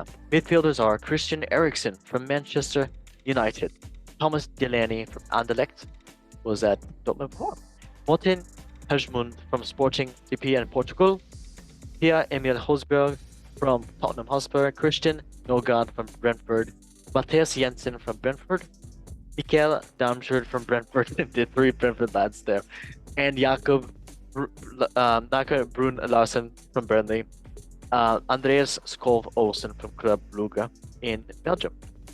Forwards are Andreas Diavia from Anderlecht, Kasper Dolberg from Anderlecht, Rasmus Højlund from Manchester United, and Jonas Wind from Wolfsburg, and of course, last but not least, Yusuf Poulsen from RB Leipzig. Okay, I mean, I can go ahead and say first, Kasper Schmeichel, I can see him definitely doing something to help, if he even starts them. Wilhelm, what about you? Who do you think is your star starter for this Denmark team, this Danish team? Well, probably between Højlund and honestly, maybe Damsgaard. Damsgaard's been pretty impressive a few times for Brentford this past season. So, and same with Nørgaard too. Honestly, I mean they're a pretty good duo for Brentford. So we'll have to see what happens. But I can see Højlund having a breakout tournament possibly. Okay, fair enough, good shout. What about you, Mr. Paulinho? I did a little bit of research on that Bologna guy, the Christensen guy that plays at left wing back. I think yeah. he looks like he had a really good season. I looked at some of his stats and on Okay. who's good rating, but I love Jonas Vind, so I think Højlund's going to be their best player, but I think Jonas Vind's going to end up as their top scorer. So he's a pure goal scorer. Okay, damn. I think Højlund's going to do a hell of a lot of creating. So Yeah. yeah, Kill I me. think we have to. Kill me. Okay. Next team is indeed Serbia. And with Serbia, they're first playing England, second playing Slovenia, and third Denmark. Goalkeepers are Vanja Mikovic-Savic from Torino, Georgia Petrovic from Chelsea, Predrag Raskov from Mallorca. Oh yeah, sorry, Razovic. Defenders, Straja Pavlovic from Salzburg in Austria. Then Nikola Milekovic from Fiorentina, Shran Babic from Sparta Moscow, Milo Velkovic, yep, from Werder Bremen, Uros Farsic from Real Star Belgrade, and Dimash Stosic from Bacha Topa. Midfielders are Sai Duki from Fulham, Nemanja Guziel from Sevilla, Nemanja Maskiovic from Getafe, Ivan Ilic from Torino, Saravan Mijakovic, Mijariovic, yes, from Red Star Belgrade, Sergei Dankovic-Savic from Al Hilal, Dusan Tadic from Fenerbahce, Lazar Samardovic from Udinese, Mirja Birmakovic from Sparta Praga, Filip Kostic from Juventus, great player. Arija Sigovic from PAOK. Filip Milanovic from Panathinaikos. Milac Isovic from AK Athens. Forwards are Alexander Mitrovic from Al Hilal, great player. Dusan Vlahovic from Juventus. Luka Jovic from AC Milan. And Peter Ratkov from Salzburg. Wow. Actually, that forwards are scary. Very scary. Okay, Paulinho, I'll ask you first, mate. Who is your star stutter for this Serbia side? I think it's going to be Vlahovic because I mean he did it with Allegri ball back to goal this season.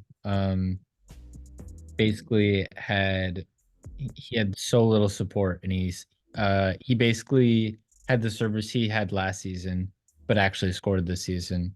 Yeah. So that's crazy because he really didn't have any support last season for any creation. So That is I'm yeah, gonna take Vlahovic. fair.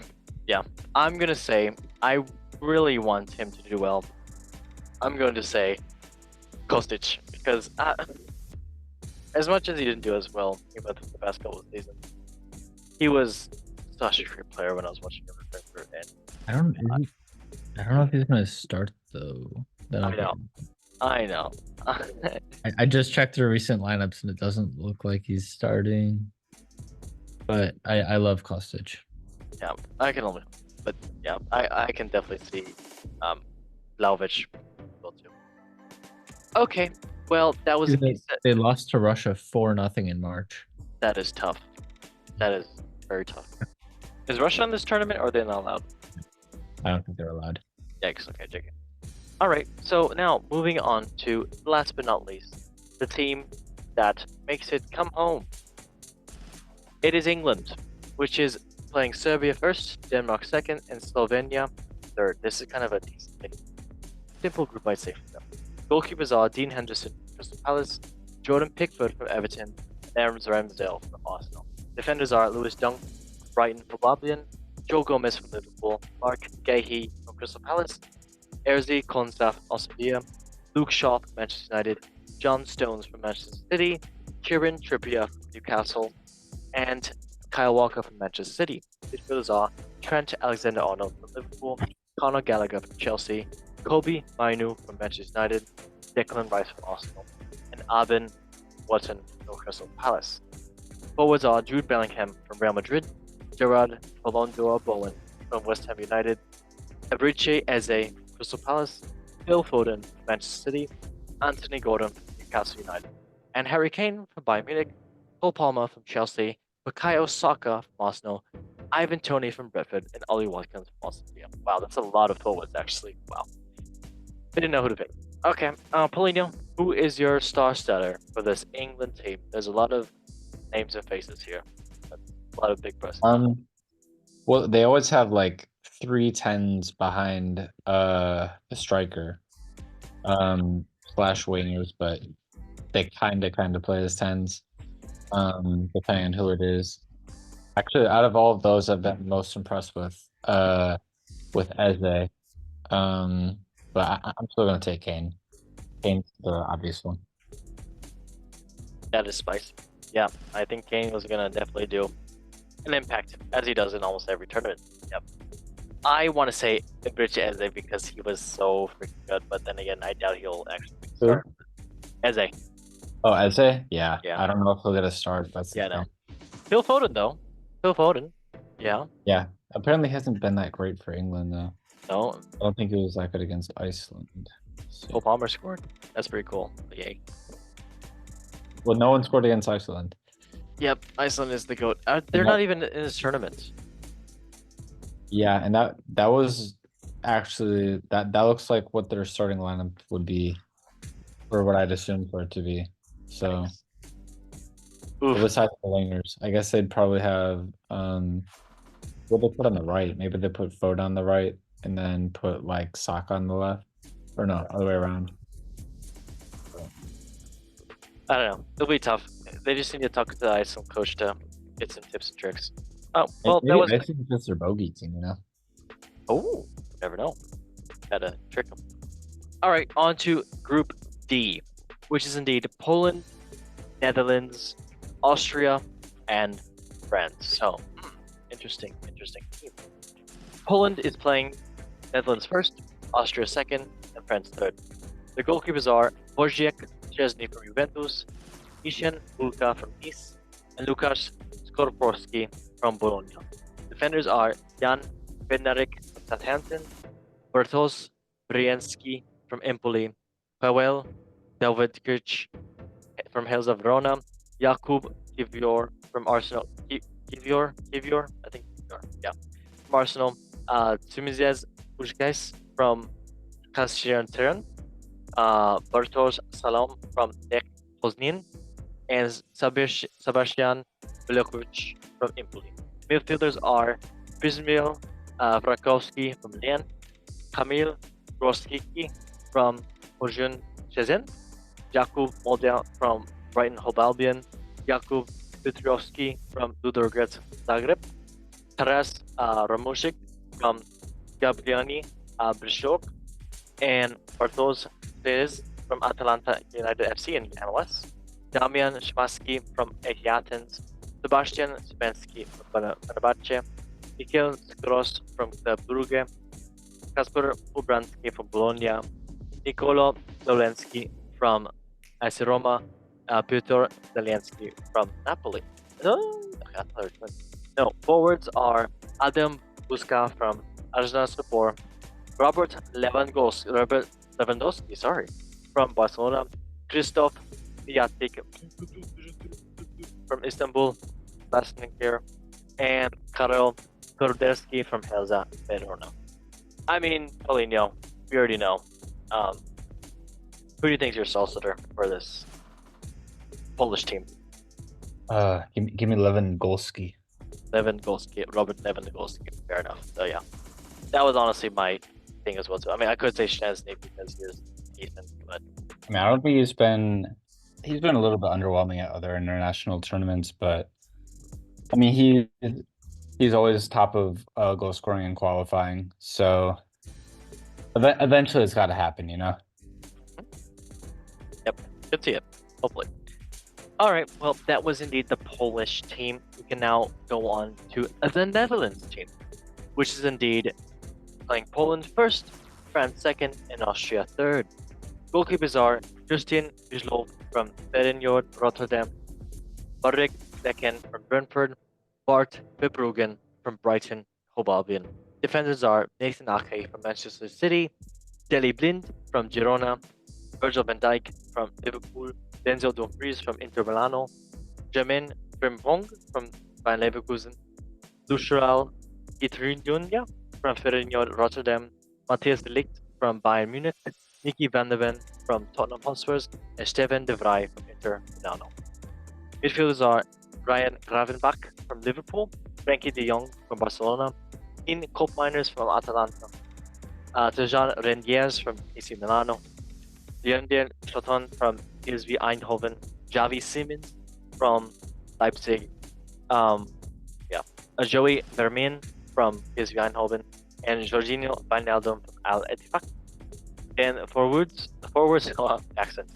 Steven Bergwijn from Ajax, Brian Brobbey from Ajax, Memphis Depay from Atletico Madrid, Cody Gakpo from Liverpool, Jonia Malin from Borussia Dortmund, and Wout Weghorst from Hoffenheim. This is a great team. This is a decent team. Maybe I'm putting them above what they should be, but who do you think their star starter for the Netherlands team is, Mr. Paulinho? Well, I hope Xavi Simons plays. But I'm gonna say Depay. I think if they put Frimpong, Depay, and Xavi Simons up front, I think you got a really dangerous team there. So, Plus, Depay has the headband now, and it looks very cool. yes. And he was really good for Atletico Madrid this year. When he did play, but he was always injured. So if he's not injured, he'll be great. Yep. Let me hope. I can see Frimpong honestly I know he's only on one side, but I can see him doing decent. I can see Rin Diaz as well for AC Milano. He did fantastic. But I mean, Frimpong had a great game against Canada in their last friendly. So can only hope well. For them. Yeah, that was Netherlands. We can now go to the Austria team, which is indeed playing France first, Poland second, Netherlands third. Goalkeepers are Heinz Linde for Union St. Patrick Pins from Brøndby, Niklas Hendler from Rapid Vienna. Defenders are Maximilian Wolber from Borussia Mönchengladbach, Kevin Danzo from Lens, Stefan Posch from Bologna, Lipit Kofeld from Rapid Vienna, Philipp Neville from Mainz, Philipp Denhat from Freiburg, Gernot Tenyor from Feyenoord Rotterdam, and Flavius Delenic from FC Wolfsburg. Midfielders are Nicholas Tuvald from RB Leipzig, Alexander Plas from Sturm Graz, Marcel Sabitzer from Dortmund, Florian Griech from Hoffenheim, Christoph Baumgartner from Leipzig, Konrad Leimer from Bayern Munich, Florian Kainz from Köln, Andreas Wilhelm from West Bromwich Albion, Romano Schmidt from Werder Bremen, and Matthias Schedel from Rapid Vienna.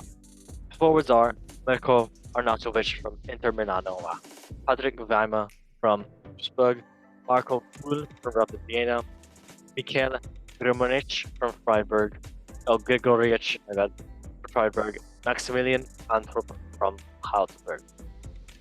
Okay, nice. Yeah, I mean, same thing about some of the other teams about this club, but Polino, who's your star starter for this Austrian team? I'm gonna say it's gonna be back to back. It's gonna be Baumgartner again.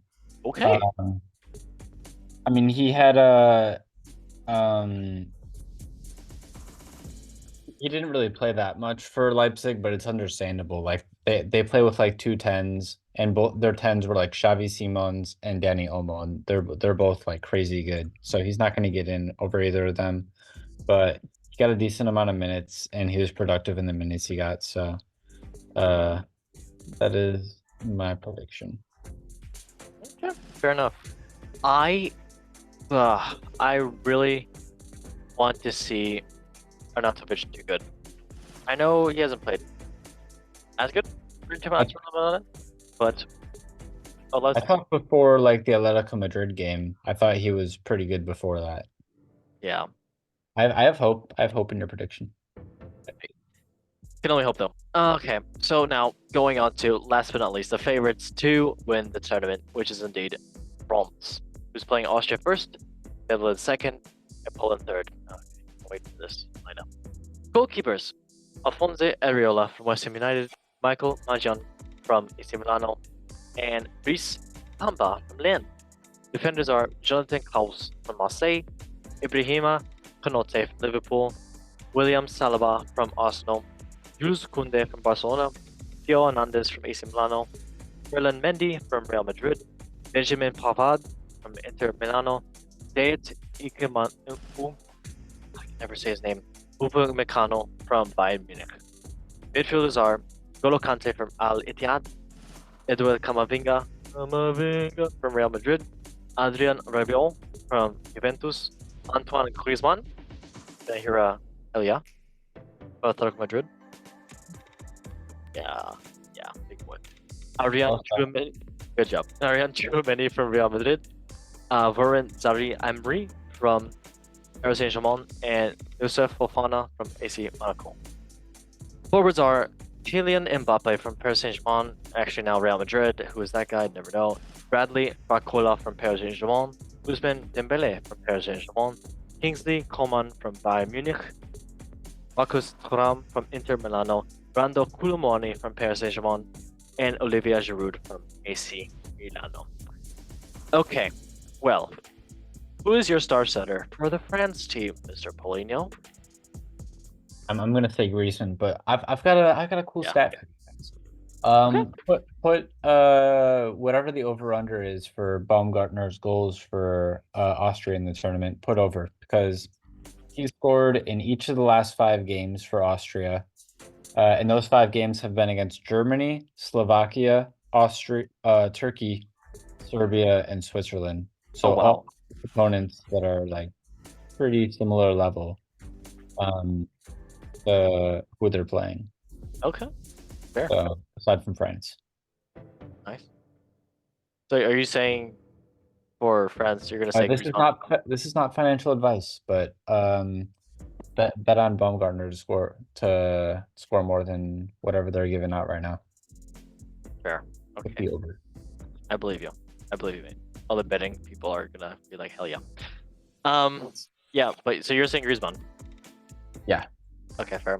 I want to say N'Golo Kante because I did see him in a couple friendlies and he is running like a chicken with his head off, like his prime days when he played for Chelsea, and I really and Leicester as well too. But I don't know, Be You never clear, know. guys.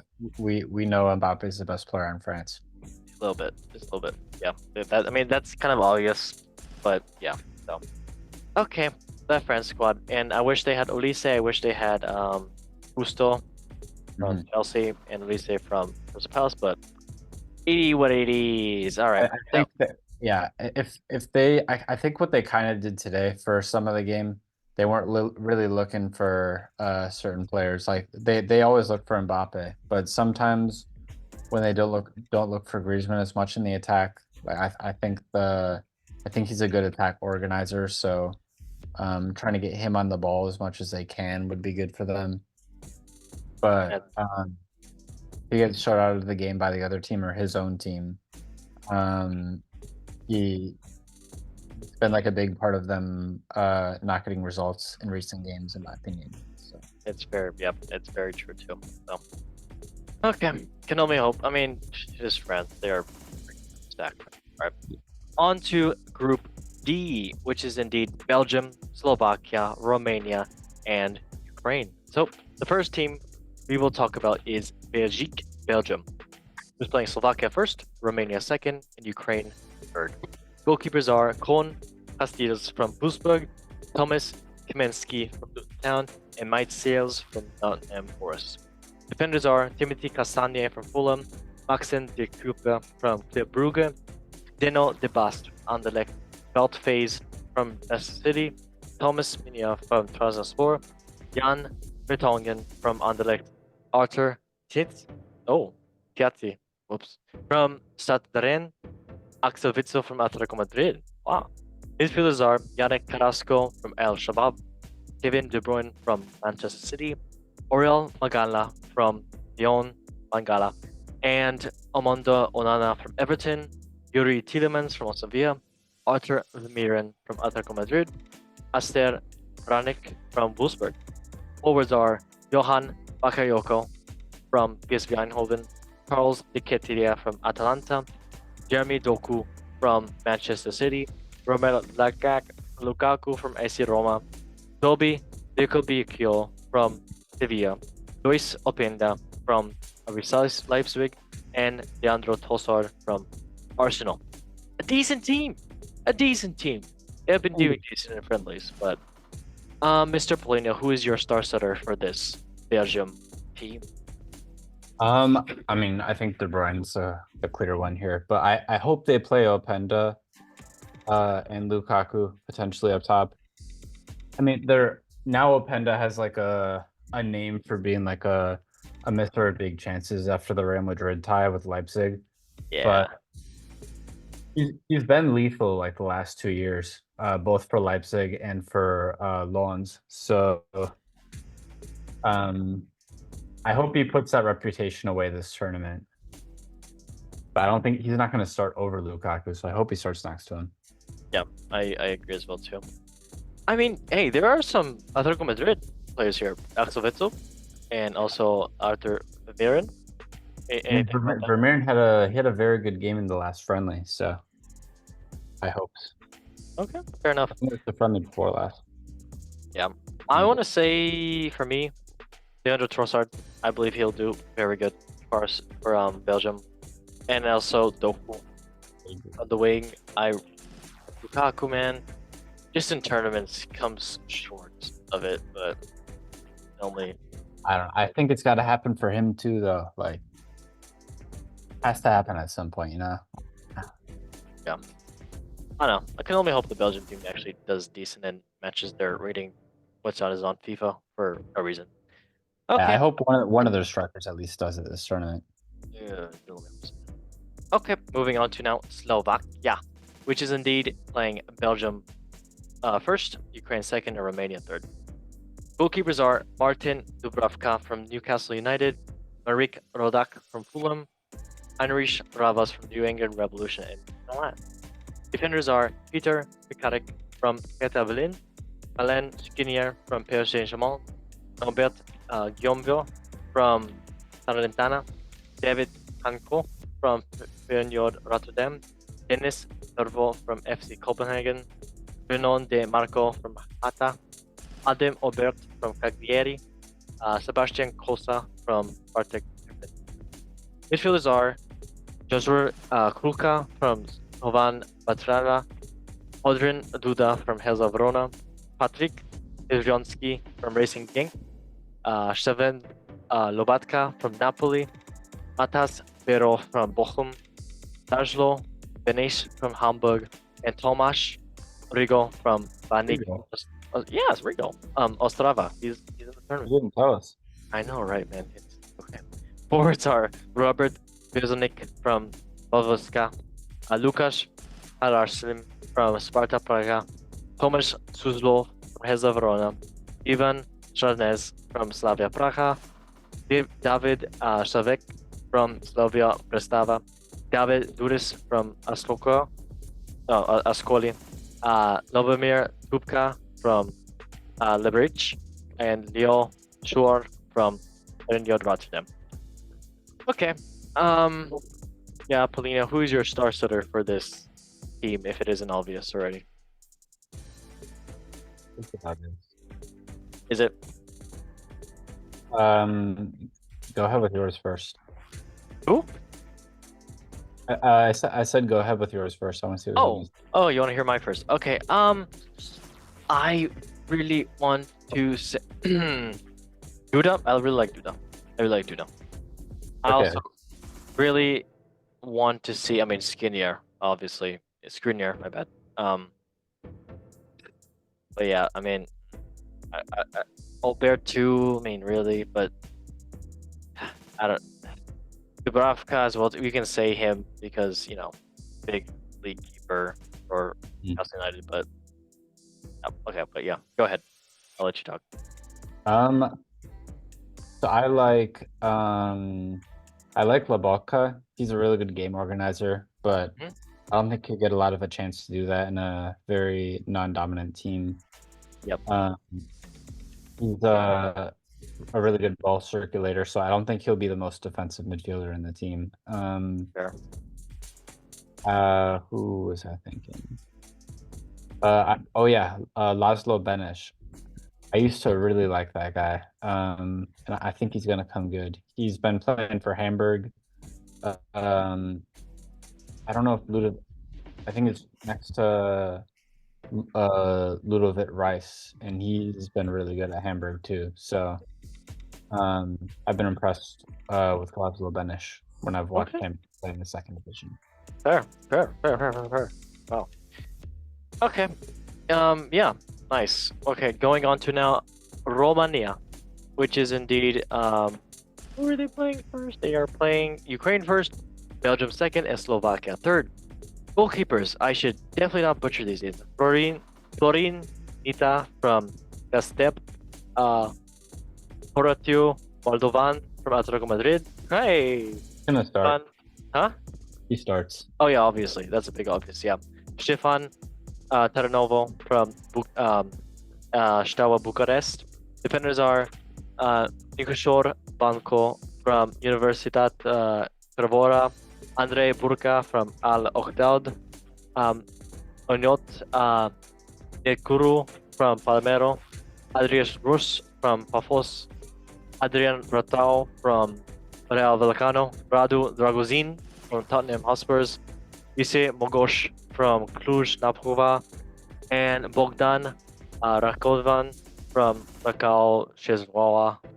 Midfielders are Nikola Stancu from Damak, Razvan Marin from Empoli, Alexandra Shikudou from Kozyaspor in Turkey, and Ines Haji from Alaves, Denis Man from Parma, Betan Milahia from Parma, Marius Maran from Pisa, and Darius Orar from Bucharest, Steaua, and Gian Torluk from Dashtiren, Turkey, I believe, and Florian Coman from Steaua Bucharest, and Adrian Sut from Steaua Bucharest. A lot of Steaua Bucharest, the capital of Romania.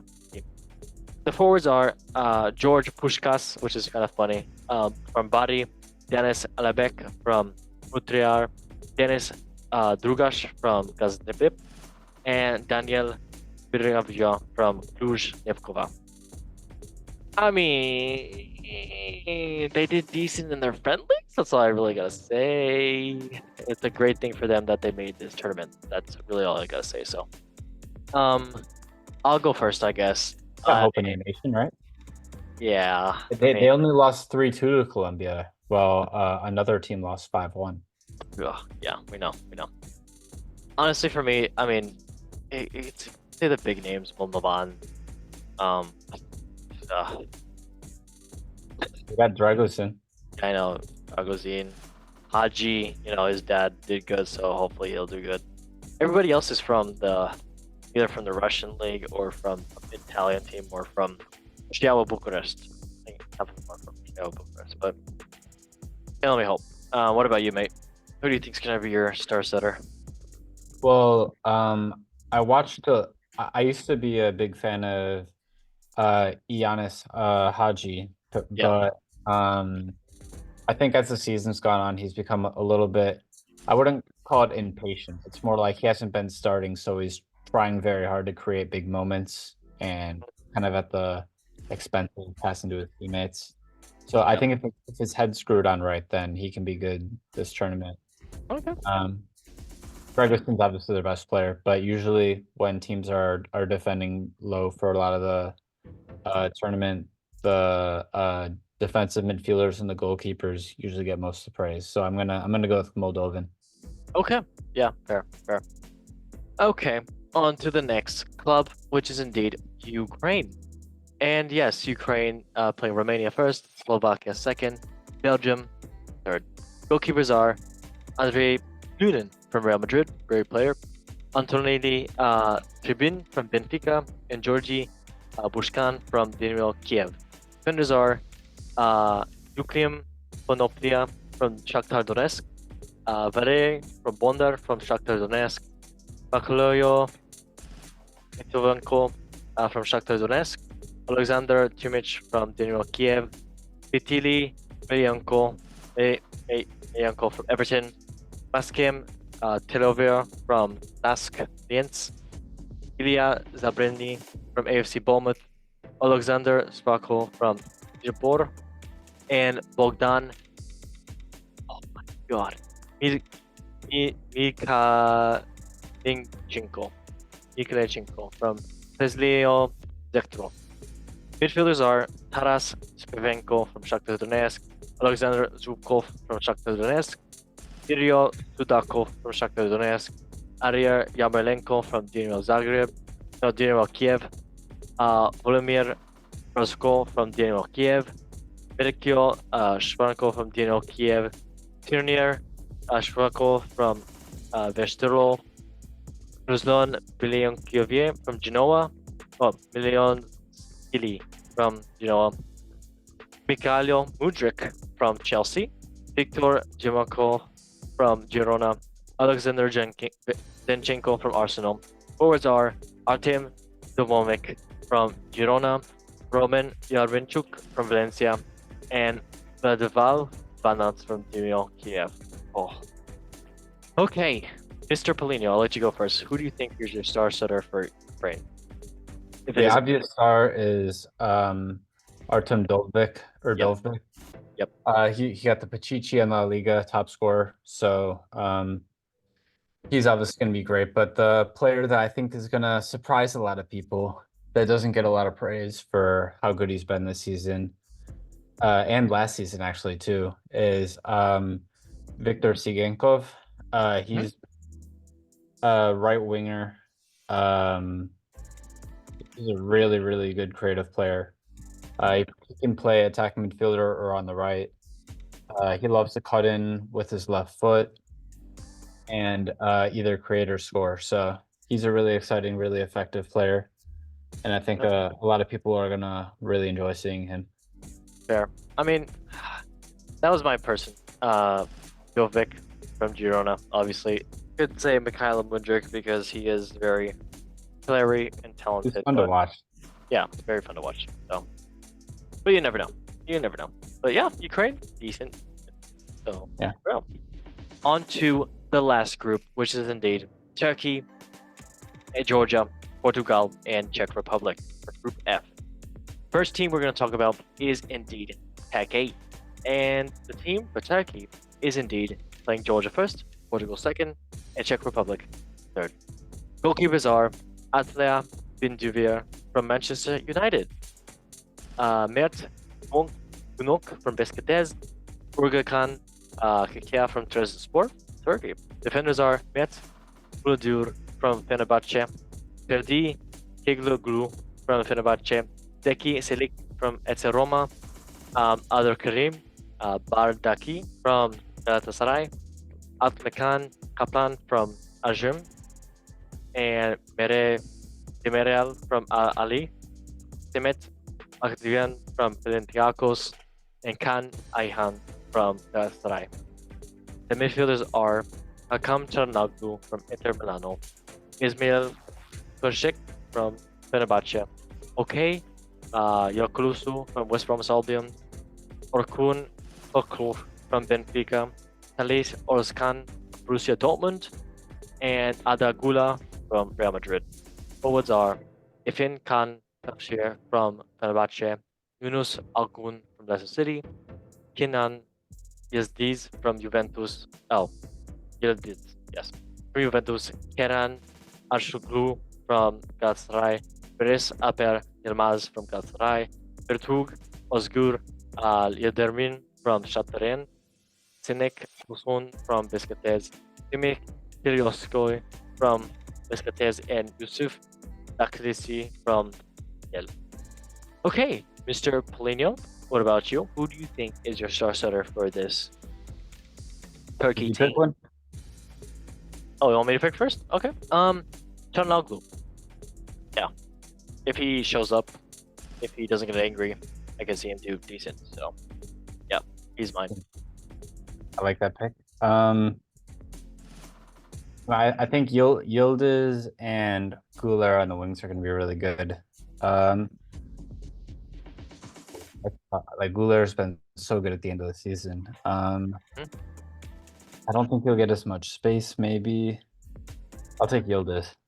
Okay. Fair. Yeah. Fair. How did he do in Juventus last year?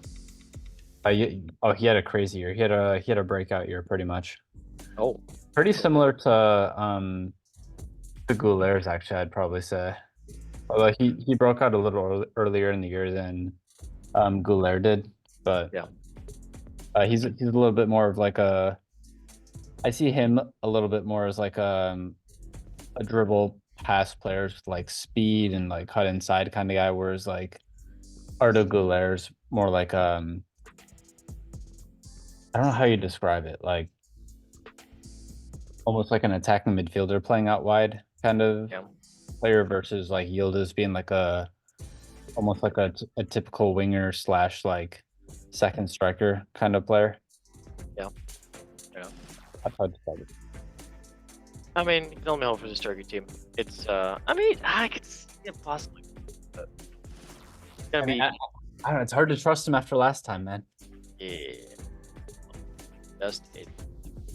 Okay, on to the Georgia team, which is indeed playing Turkey first, Czech Republic second, and Portugal third.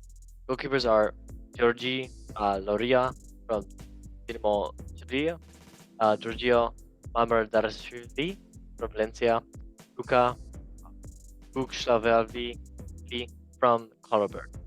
Defenders are Guram Kashia from Slavia Bratislava, Otar Azabezek from Krakow, Solomon Kreslia from Al Oudud, and Asha Devali from Shkoleria, Jamal Bedezi from Olympiacos, Luka Dokshirlie from Cremonese, Georgi Bolslavy Zabida from Dominik Shakhtar Donetsk, and Georgi Vesinia from Vishpelis. Yes, the midfielders are Gaba Kanzva from Slovan Bratislava, Nika Krivenskia from Lechia Poznan, Otar Isvevi from Strugatz, Saba Dobradez from Atlanta United in the MLS, Rico Pervenchevili from Bordeaux, Georgi Kakavadze from Watford, Ivan Chleglia from Panathinaikos, Georgi Sivyankivi from Batumi, Anzor Itkala Balalic from I was watching that one. Nick Valabishvili from Universidad de Craiova, and Georgi Okslavili from Levante, and Sandro Atolanchevili from Burger. Forwards are Georgi Kivlia from Apion Napoli, Kierva and Kvaratskhelia from Napoli. I always Just get it. yes, that's what I'm saying. From Napoli, Buda, oh my god, Zivzi Vadze from Karlsruhe, and Georgios Mahudets from Metz. Yes, that is indeed the Georgia team, and I kind of really have one person I can say decent. It's Kvaratskhelia. So, what about you, Paulino?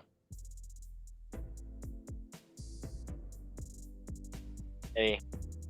I think the best player's gonna be Mamardashvili. He was the Oh, okay. I don't know if he got voted best goalkeeper in La Liga, but I think he was the best keeper in La Liga. I looked it up earlier and I couldn't find like an official thing. I'm pretty sure Lunin won the Zamora, but or did he? I don't know if he played enough games. Cover. But I know he broke the Real Madrid record. But yeah, I mean he's gonna be doing a lot of they're gonna be doing a lot of defending, so definitely gonna take Mamardashvili for that. And also, I've never seen a player get so much hate after having a good season, like Kvaratskhelia. Yep. He had a good season, and he had to do so much more than he did last season in terms of like all the defenses sitting back against him, and he had to go and progress like the ball every single time. He always has to come back so far, and so many of his teammates dropped off. So I get it. I can only hope so for them, but it is gonna be tough for them. Okay, on to another great team, Portugal, who play Czech Republic first, second Turkey, Georgia. Goalkeepers are Diego Costa from FC Porto, Jose Shaw from Wolverhampton Wanderers, Rui Patricio from AC Roma.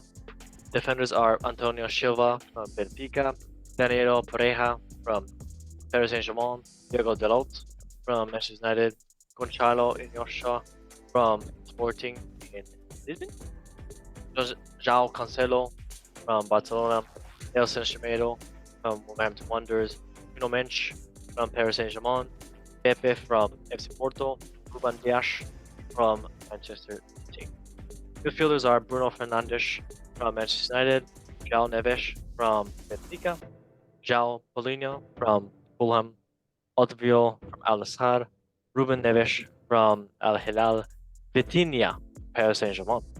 Forwards are Bernardo Silva from Manchester City, Cristiano Ronaldo from Al Nassr, Diogo Jota from Liverpool, Francesco Conceição from FC Porto, Gonçalo Ramos from Paris Saint-Germain, João Felix from Barcelona, Pedro Neto from Wolverhampton Wanderers, and last but not least, Rafael Leao from AC Milano. Whew, what a club! What a team! Yeah, not a club, but a team. Who do you think? Who's your star setter for this Portugal? I mean, I kind of have to say, I think Bruno Fernandes is usually the player that comes through the most for them. Yep. I want to see Rafael Leao start. I really hope he starts on the left. I really think he will. Yeah, because like he's the best outlet for me. Like he's the guy that's gonna get back there with pace, and Ronaldo has some still, but I think I think Ronaldo's gonna score a lot of goals actually, but I think he's what is he 39 now, or is he 38, 39, 40, something like that. Yeah. He can't just go back, pick up every single ball, and basically do it all himself anymore. No. So I think Rafa Leao is the answer to 39. be a threat to getting behind, be a big physical threat. Whereas like you have Bernardo Silva, who isn't a pace threat at all, can't get him behind, and he's gonna be the guy to come inside. So that's gonna be where Rafa Leao has to create that threat. Yeah, honestly. And I can say the same thing as well too. I think honestly Vitinha, I think he'll do pretty decent. He's been very, very good for Paris Saint-Germain. So can only hope Rafael Leao will too. I think that the Cristiano Ronaldo has a lot of confidence as always. Surprising. But Bernardo Silva, yep, he's just Especially since Gonzalo Ramos hasn't really hit it off in the friendlies where he's had a chance to maybe even solidify a spot. yeah, So- it's never know. Okay. Well, that was indeed the Portugal squad, who is very, very favorite as well too. Moving on to now, the last but not least team, Czech Republic or Czechia. We're playing Portugal first, Georgia second, and Turkey third. Goalkeepers are Vislav Jarosz from Sturm Graz, Vitaj Kovar from Bayern Leverkusen, and Jędrys Stanek from Slavia Praha. Defenders are Vladimir Kopal from West Ham United, David Dundera from Slavia Praha, Tomasz Hollis from Slavia Praha, Robin Hranek from Victoria Plzeň, David Jurasik from Hoffenheim, Ladislav Kremish from Slavia Praha, Martin Vetic from Slavia Praha, Thomas Blek from Slavia Praha, and David Dima from Slavia Praha. A lot of damn people living in the Czech Republic. Surprise, surprise. Okay, midfielders are Anton Barak Fiorentina, Vaslav Tierney from Wolfsburg, Lukas Zerv from Victoria Plzeň, Mateusz Zorek from Slavia Praha, Andrea Deger from Feyenoord, Lukas Provod from Slavia Praha, Mikel Sadalek from FC Twente, Thomas Socek from West Ham United, Pavel Sulik from Victoria Plzeň. Forwards are Adam Klozek from Slavia Praha, Tomek Chory from Victoria Plzeň, Mojer Shetel from Slavia Praha, Jan Kuczta from Slavia Praha, and Patrick Schick from Slavia Praha. Patrick Schick? Is it? From Leverkusen. Yeah, am I tripping? Is he? He's Czech, right? Yeah, there might have been a typo or something. Yeah, I also. Whatever. Who is your star Loschek's center? there too, right? What'd you say? Loschek's there too. Yeah. Well, I will say first of all, Anton Barak has an absolute rocket of a left foot. Right, it's a left foot. Yeah. I can't remember which foot it is, but his shots are so damn powerful, it's ridiculous. Believe But it. for star player, I mean, I think it's gonna be Schick again. Yeah, surprise. He does decent. He's been decent this turn. I mean, this season also is decent Yeah. for He- Czech he's Republic. He's been really good for Leverkusen too. He's been doing good on YouTube. What? He's been doing really good on YouTube, willing he? Oh yeah. Yeah, Forehead. Spearhead. He said the same thing. Yeah.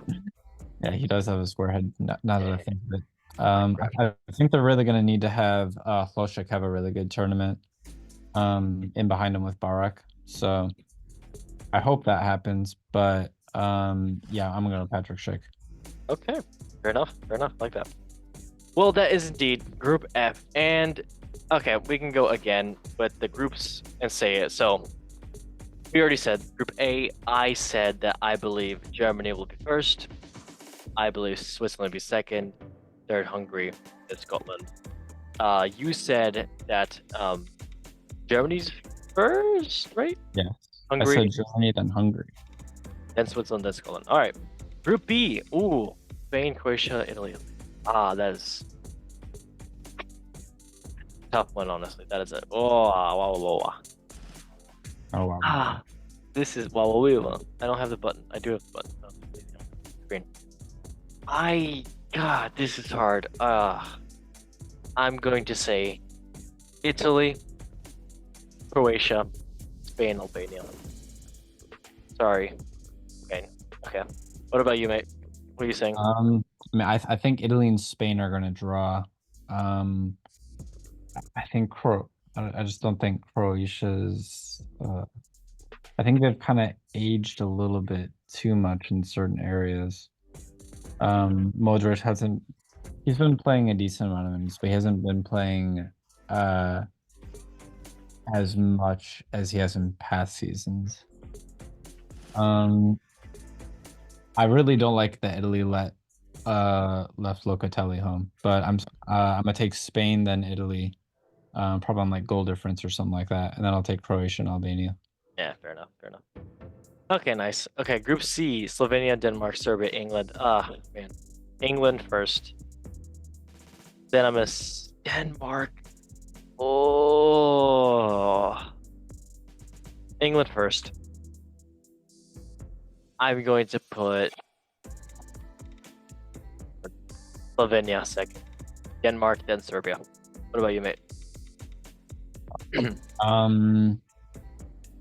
kind of took what I was gonna say. Oh. Might leave it at that. Yeah.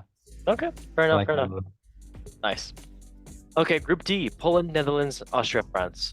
I'm going to say Netherlands first, France second, Austria third, Poland last. What about you? I'm gonna take France first, Netherlands second, Austria third, Poland last. Nice. Very nice. Okay. Group E: Belgium, Slovakia, Romania, Ukraine. Oh man, favoritism. I'm gonna pick Belgium first, Romania second, Ukraine third, and Slovakia fourth. What about you?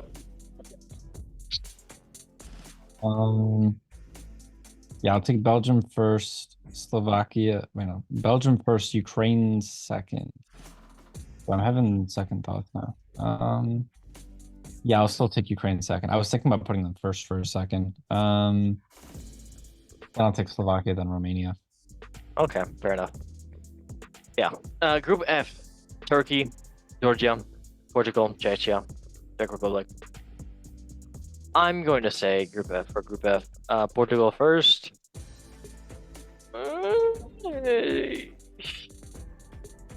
Is Turkey having a take? Oh, I don't know. Ah, man. Portugal first. Turkey second. Czech Republic, then Georgia. What about you, mate? I'm gonna take Portugal, then I'll take who did you take second? I picked Turkey. Okay. Yeah, I was thinking Czech Republic probably second. Mhm. Then Turkey third, Georgia fourth. Yeah, Czech fair enough. Republic and Turkey are very close. Yeah. I like Turkey's squad more actually, Loki, but I'll still take Czech Republic. Fair. I would. I mean, I can't wait to be proved wrong, honestly. This is the Euros and anything can happen, so you never know. I think this is the most exciting Euros. Well, I wouldn't say the most exciting Euros. I mean, It's I like that 2016? none of the I like that none Yeah. of the big teams are missing. Yep, fair. But what's the biggest team? Maybe Sweden's the biggest team. Norway's, I guess, a decent big miss, but I like that like the France's, Netherlands, Italy's, like they're all there. Yeah. Can only hope so. Can only hope so. All right. Well, that was indeed our Euro groups, and now we can go to a little segment called Who Will Stand Out? And I have a list of 18 people, and I thought that could stand out. So, Toni Kroos, Arda Güler, Modric, Wirtz, Patiño, Xavi Simons, Group 1. And Cole Palmer, help me out. Novik. Delric, yep. Gavial, Frimpong, Shaqiri, and Musiala. John McGinn, Doku, Mbappe, Reniers, Emery, and Yamal. Yeah, these are just people that I picked, honestly, but tournament-wise, I mean, yeah. I don't know. Anything you want to say for yours? Oh, who I think will stand out aside or out of these guys? I'd say just out of anybody. Out The of whole tournament. anybody? Oh, okay. I go right as like a standout. Like I said earlier, I think Roland Salah is always really good for Hungary. Yep. Is there anything I'm really excited about? I think Gregorich is he might start up top over what's Arnautovic for Austria, and he's a bagsman, you know. He scores a decent number of goals. Like him. I don't know, I think Ukraine's squad's gonna be so fun to watch. I would say watch everyone midfield and above for Ukraine. Oh wow. Like they have Tsigankov, Malinovsky has like an absolute. He has the hardest shot I've ever seen out of anyone. And then you have Tsigankov, Mudryk, Yaremchuk's like a big striker. He played for Valencia this season. I thought he was decent when he played. Got Dovbyk. So you got a fun squad there. Okay. Well, yeah. I mean, it's gonna be an interesting Euro, and we'll probably have the next episode talking about this. I don't know. We'll see. Let's keep up with it. Yep. Okay. A little quiz for the Euros. For one of our last segments. Just for me. Lena, are you ready? Sure. Okay. 8 questions. And where's the button? Yes, everybody, welcome to the Golden Goal Show. Full quiz, blah blah blah. Yeah, very cool. This is for the Euro. Welcome everyone, Yeah, let's skip this and part. everything to the Golden Goal Show football. Let's skip this part. I want to get to bed. Another one. Got it. Okay, so first question. I'm gonna do this with you too. Okay. Which city is hosting the Euro 2020 final? Munich, Dortmund, Berlin, or Cologne? I'm going to go first and say Berlin. Sure. I was gonna say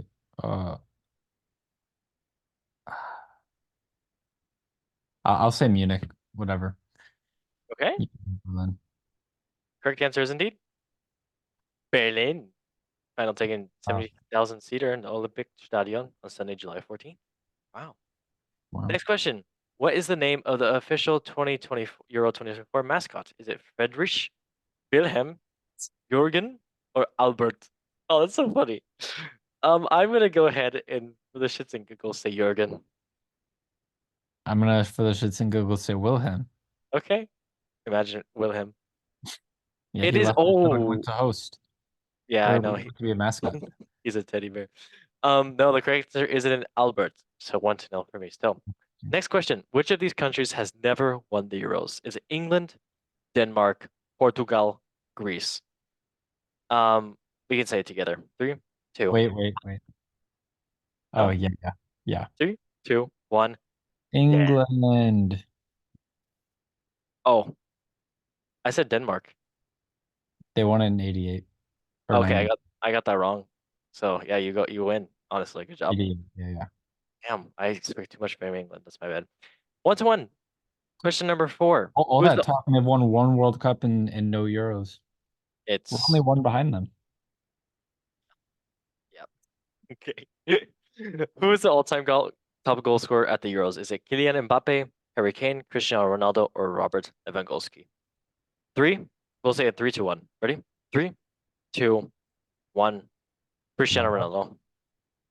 Yeah, that's correct. Yep. Okay. 14 goals. Wow, that is I didn't crazy. even know he was the top. Okay. Yep. I'm surprised I don't see that as much. Yeah, I know, Sam. Okay, it is 2-2. On to question number 5. Which country is appearing in the 2024 tournament for the very first time? Albania, Slovenia, Ukraine, or Georgia? You want to say in 3, 2, 1? Yeah. Okay, 3, 2, 1. One. Georgia. Georgia. Okay. Yeah, correct. Yeah, wow. Good job for them. Yeah. It is 3-3. What do you say? I said Marmardashvili. Yes, yes, very nice. Who are the defending European champions? Okay, we don't even have to really guess this. 3, 2, 1. Really. Italia. Yeah, very cool. I've seen Chris Pratt voice, so. It is Italia, mamma mia. Mamma Okay, mia. mamma mia, Chris Pratt. Okay, question number 7. How many teams will compete at the Euro 2024? 20, 24, 28, 32. 3, 2, 1, 1, 32. 24. Oh, I'm Because stupid. Third place I'm- seems. I'm so stupid. Damn, I'm stupid. I'm You tired, did man. that question for us before too. I remember I that. know, and yeah, I'm stupid. It's fine. All right, last question, number 8. How many of the 4 home nations have qualified for this summer's tournament? What? Wes, How many home nations? how many of the 4 home nations have qualified for this summer's tournament? There's 4 home nations? That doesn't make any sense. I thought Germany was the only host Yeah, nation. Germany should be the only nation. I'm confused by this as well too, mate. Let's just assume. Should we do this together? Try to get this together. Sure. Maybe they threw something in. Oh wait, no. It's all. Wait, no. We already know it's all Germany. What does home nations mean?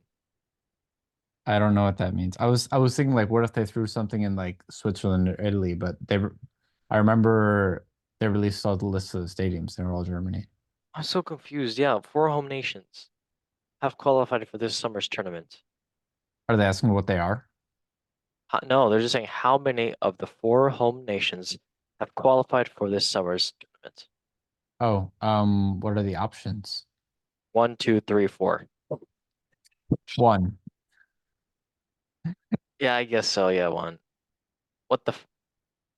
The correct answer is 2. How does Scotland, that make England. sense? Oh, I'm stupid. Scotland and England have both qualified for Euro 2024. Scotland has been drawn in Group A, whereas England are in Group C. Wales narrowly missed out on qualifications for this summer's tournament. So was that supposed to be Oh. referring to like UK? I think the 4 home nations is UK. Yep, that Okay. makes sense because it's Scotland, England, Northern Ireland. Northern Ireland, and- Wales. Yeah. Okay, fair. Interesting. Good job, Paul. You won this. Here's a little this. Like, give me the Michael Jackson one. Oh, gotcha. Ow! Yeah. Okay. Well, everybody, that was indeed the Golden Goal Show Euro 2024 Germany episode. Edition. Yes, edition. We'll have more to this as it goes on, but yeah. Limited edition. Limited edition. Yes, indeed. Paulinho, thank you so much for being on, as always. Thanks for staying here for 2 hours. That was lovely. Yes, that was a very long show. Yeah. But we had fun. We had very fun. Love it. Like, I expanded my knowledge. Knowledge. DJ Khaled. Okay. Well, everybody, thank you so much for watching on YouTube and on Spotify. Make sure you like, subscribe, and share. Because without sharing it, how else are you going to know that Albania is going to knock out England in the final? Imagine if that happened. Clip it. That would be amazing. But yes, everybody, thank you so much for watching. Love football. Love it. But as we say, in 3, 2, 2, 1, 1.5, 1 3/4. Now we can say, sorry. 1 love football. football. Thank you guys for watching, and tschüss, as the Germans say. Bye.